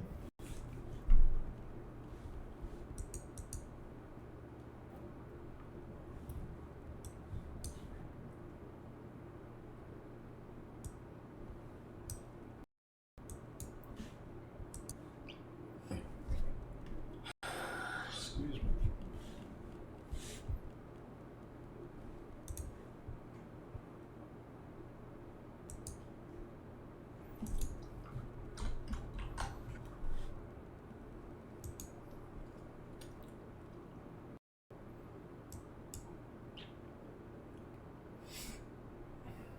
I guess I don't attack here. If I do, I'm not gonna get in the life anyways. Because he's probably gonna blow up and then sack something.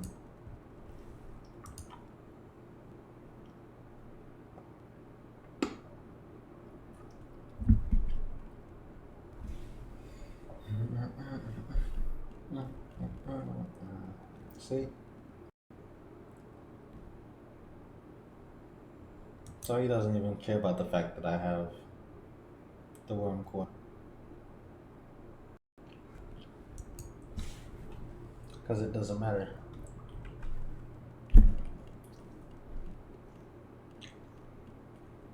He's gonna put the messenger out.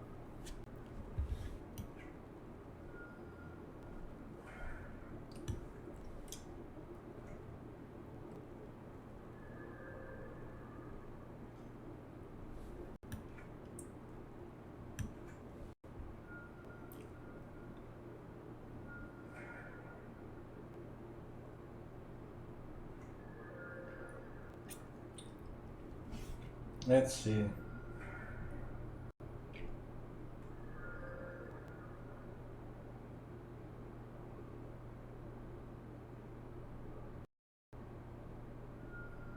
I think if he had played the messenger, I would have died a lot easier. Oh, the messenger costs 3 black. He can produce 3 black. I don't know why he didn't do it.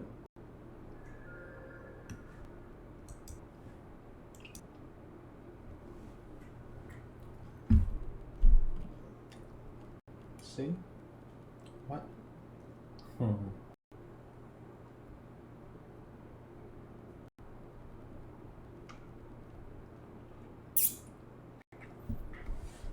Okay, so earlier I should have used the cage. If I had used the cage, it would have made a world of difference. A world of difference.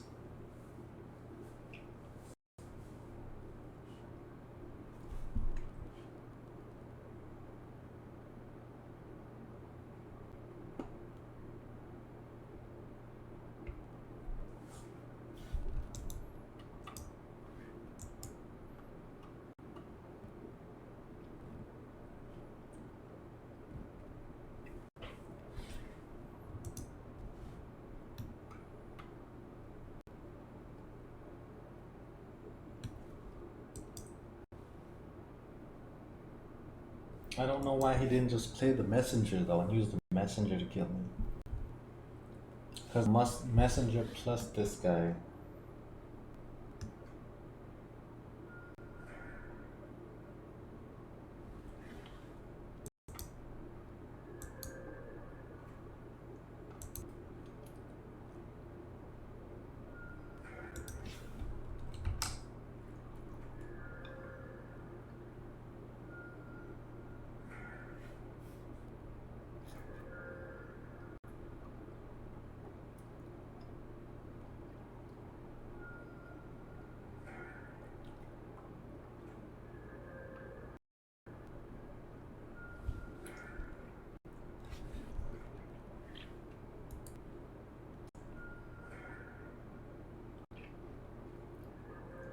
Yeah, he's got it.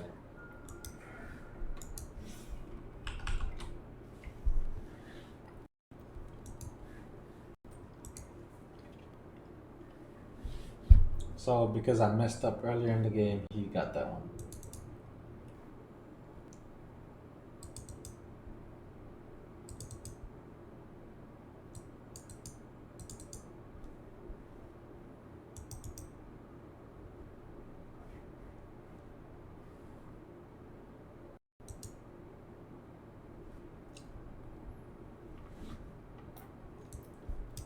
Alright, so we're going away from combo once again.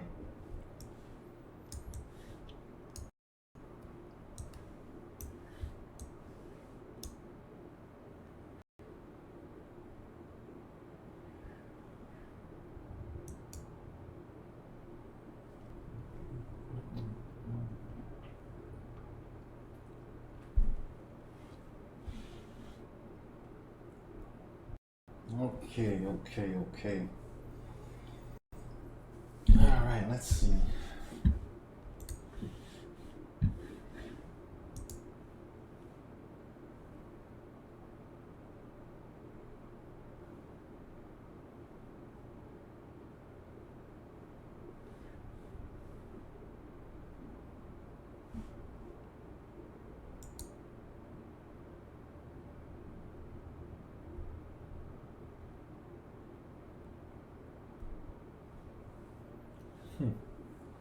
Okay, I guess since we're here waiting on them.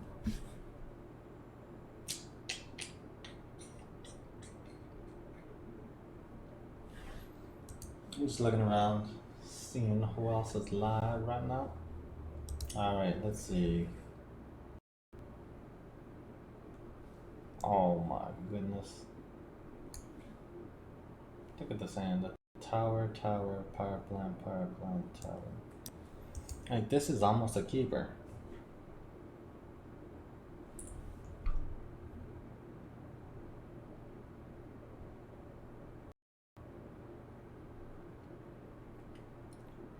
But I can't do it. This is 200% a keep right here. Let's put that back and go done. This is in here. I mean, that's awesome. The main thing about it is opponent won't be able to get out of it easily unless they have force of vigor.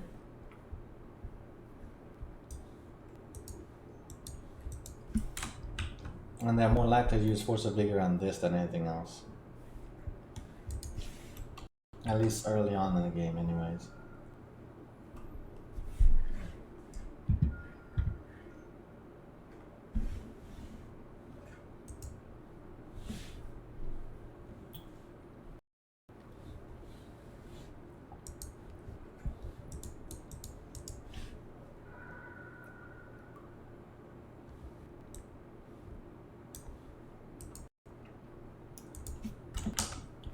Okay, so turn 3 I get Tron Online.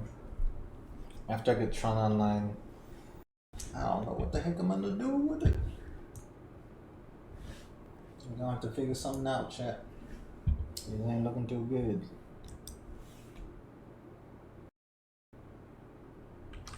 Dang it, they hit us with the Necromentia.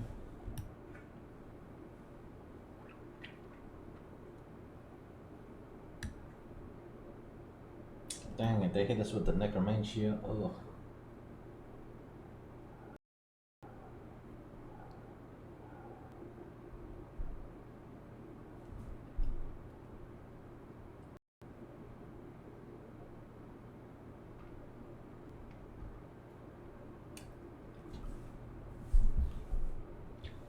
The good thing we got going for us is this right now.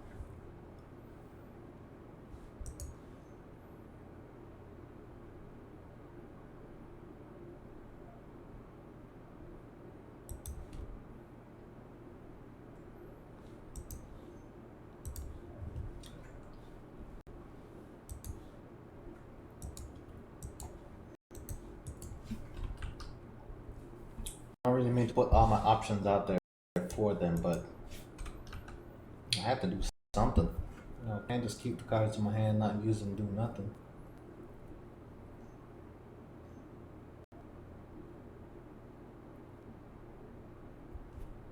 Wall of Roots.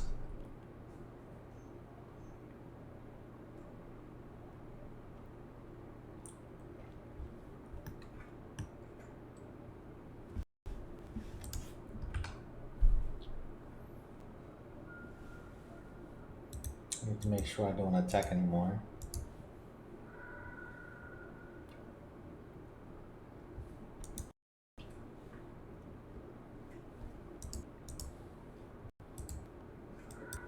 Dang it, brother. I can't go fetch yet because if I fetch, that lowers the land count in my deck, which means that the odds of me drawing in to get 6 is lower. Okay.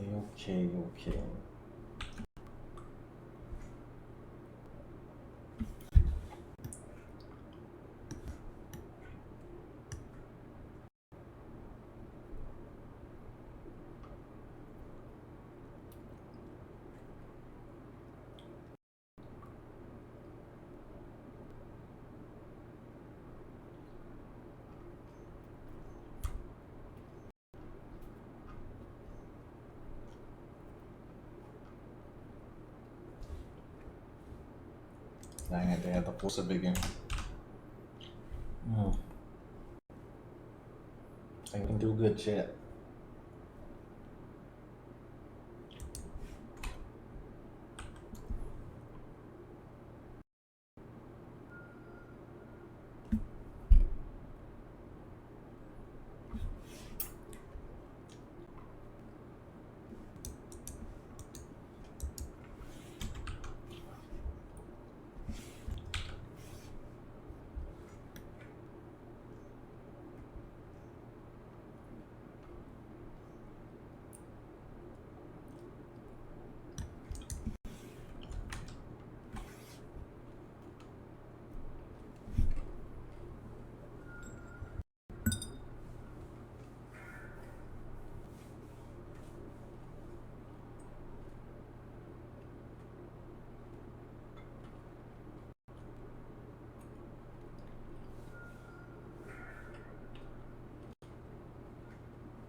I guess the major thing here is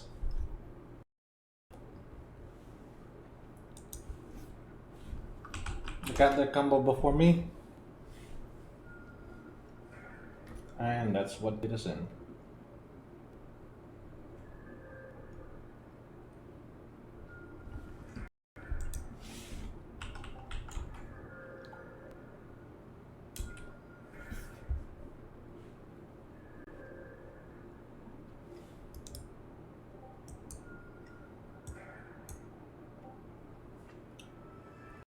Alright, well, we got the 3-2. Got our money back, got a mythic token. Or qualifier point. And 100 play points back. So, alright, so I've been up for like almost 24 hours, so I'll catch you peeps later. When I'm awake, hopefully. I don't know when that'll be, but we'll sleep and wake up at some point. But, anyways, thank you for tuning in. Appreciate it. Let's see.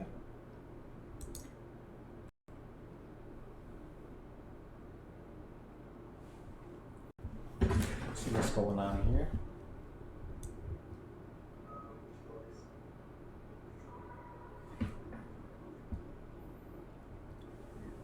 I have my guy here playing Karn's Amulet.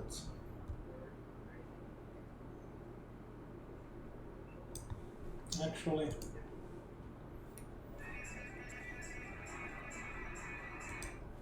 you know what?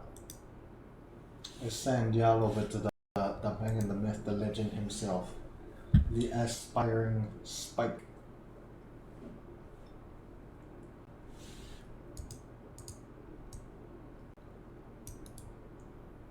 After all, you know, I'm pretty sure all of us here like watching competitive Magic Gathering, and no one does it better than aspiring Spike. At this point in time, anyways, out of the people that are live, so I'm gonna send y'all over to him. Stop by, say hi, just give the content, you know, a short watch if you don't know him. But really good Magic Gathering player, somebody I have learned a lot from, especially, you know, with all the various different decks out there and everything. So appreciate y'all just, you know, hung out for a little bit. And check his content out, give him a follow if you're enjoying it. And until next time, fellas, appreciate y'all tuning in. Appreciate y'all who have been here for all 3+ hours of me going from sleepy to awake to another league and everything. But yeah, I will catch you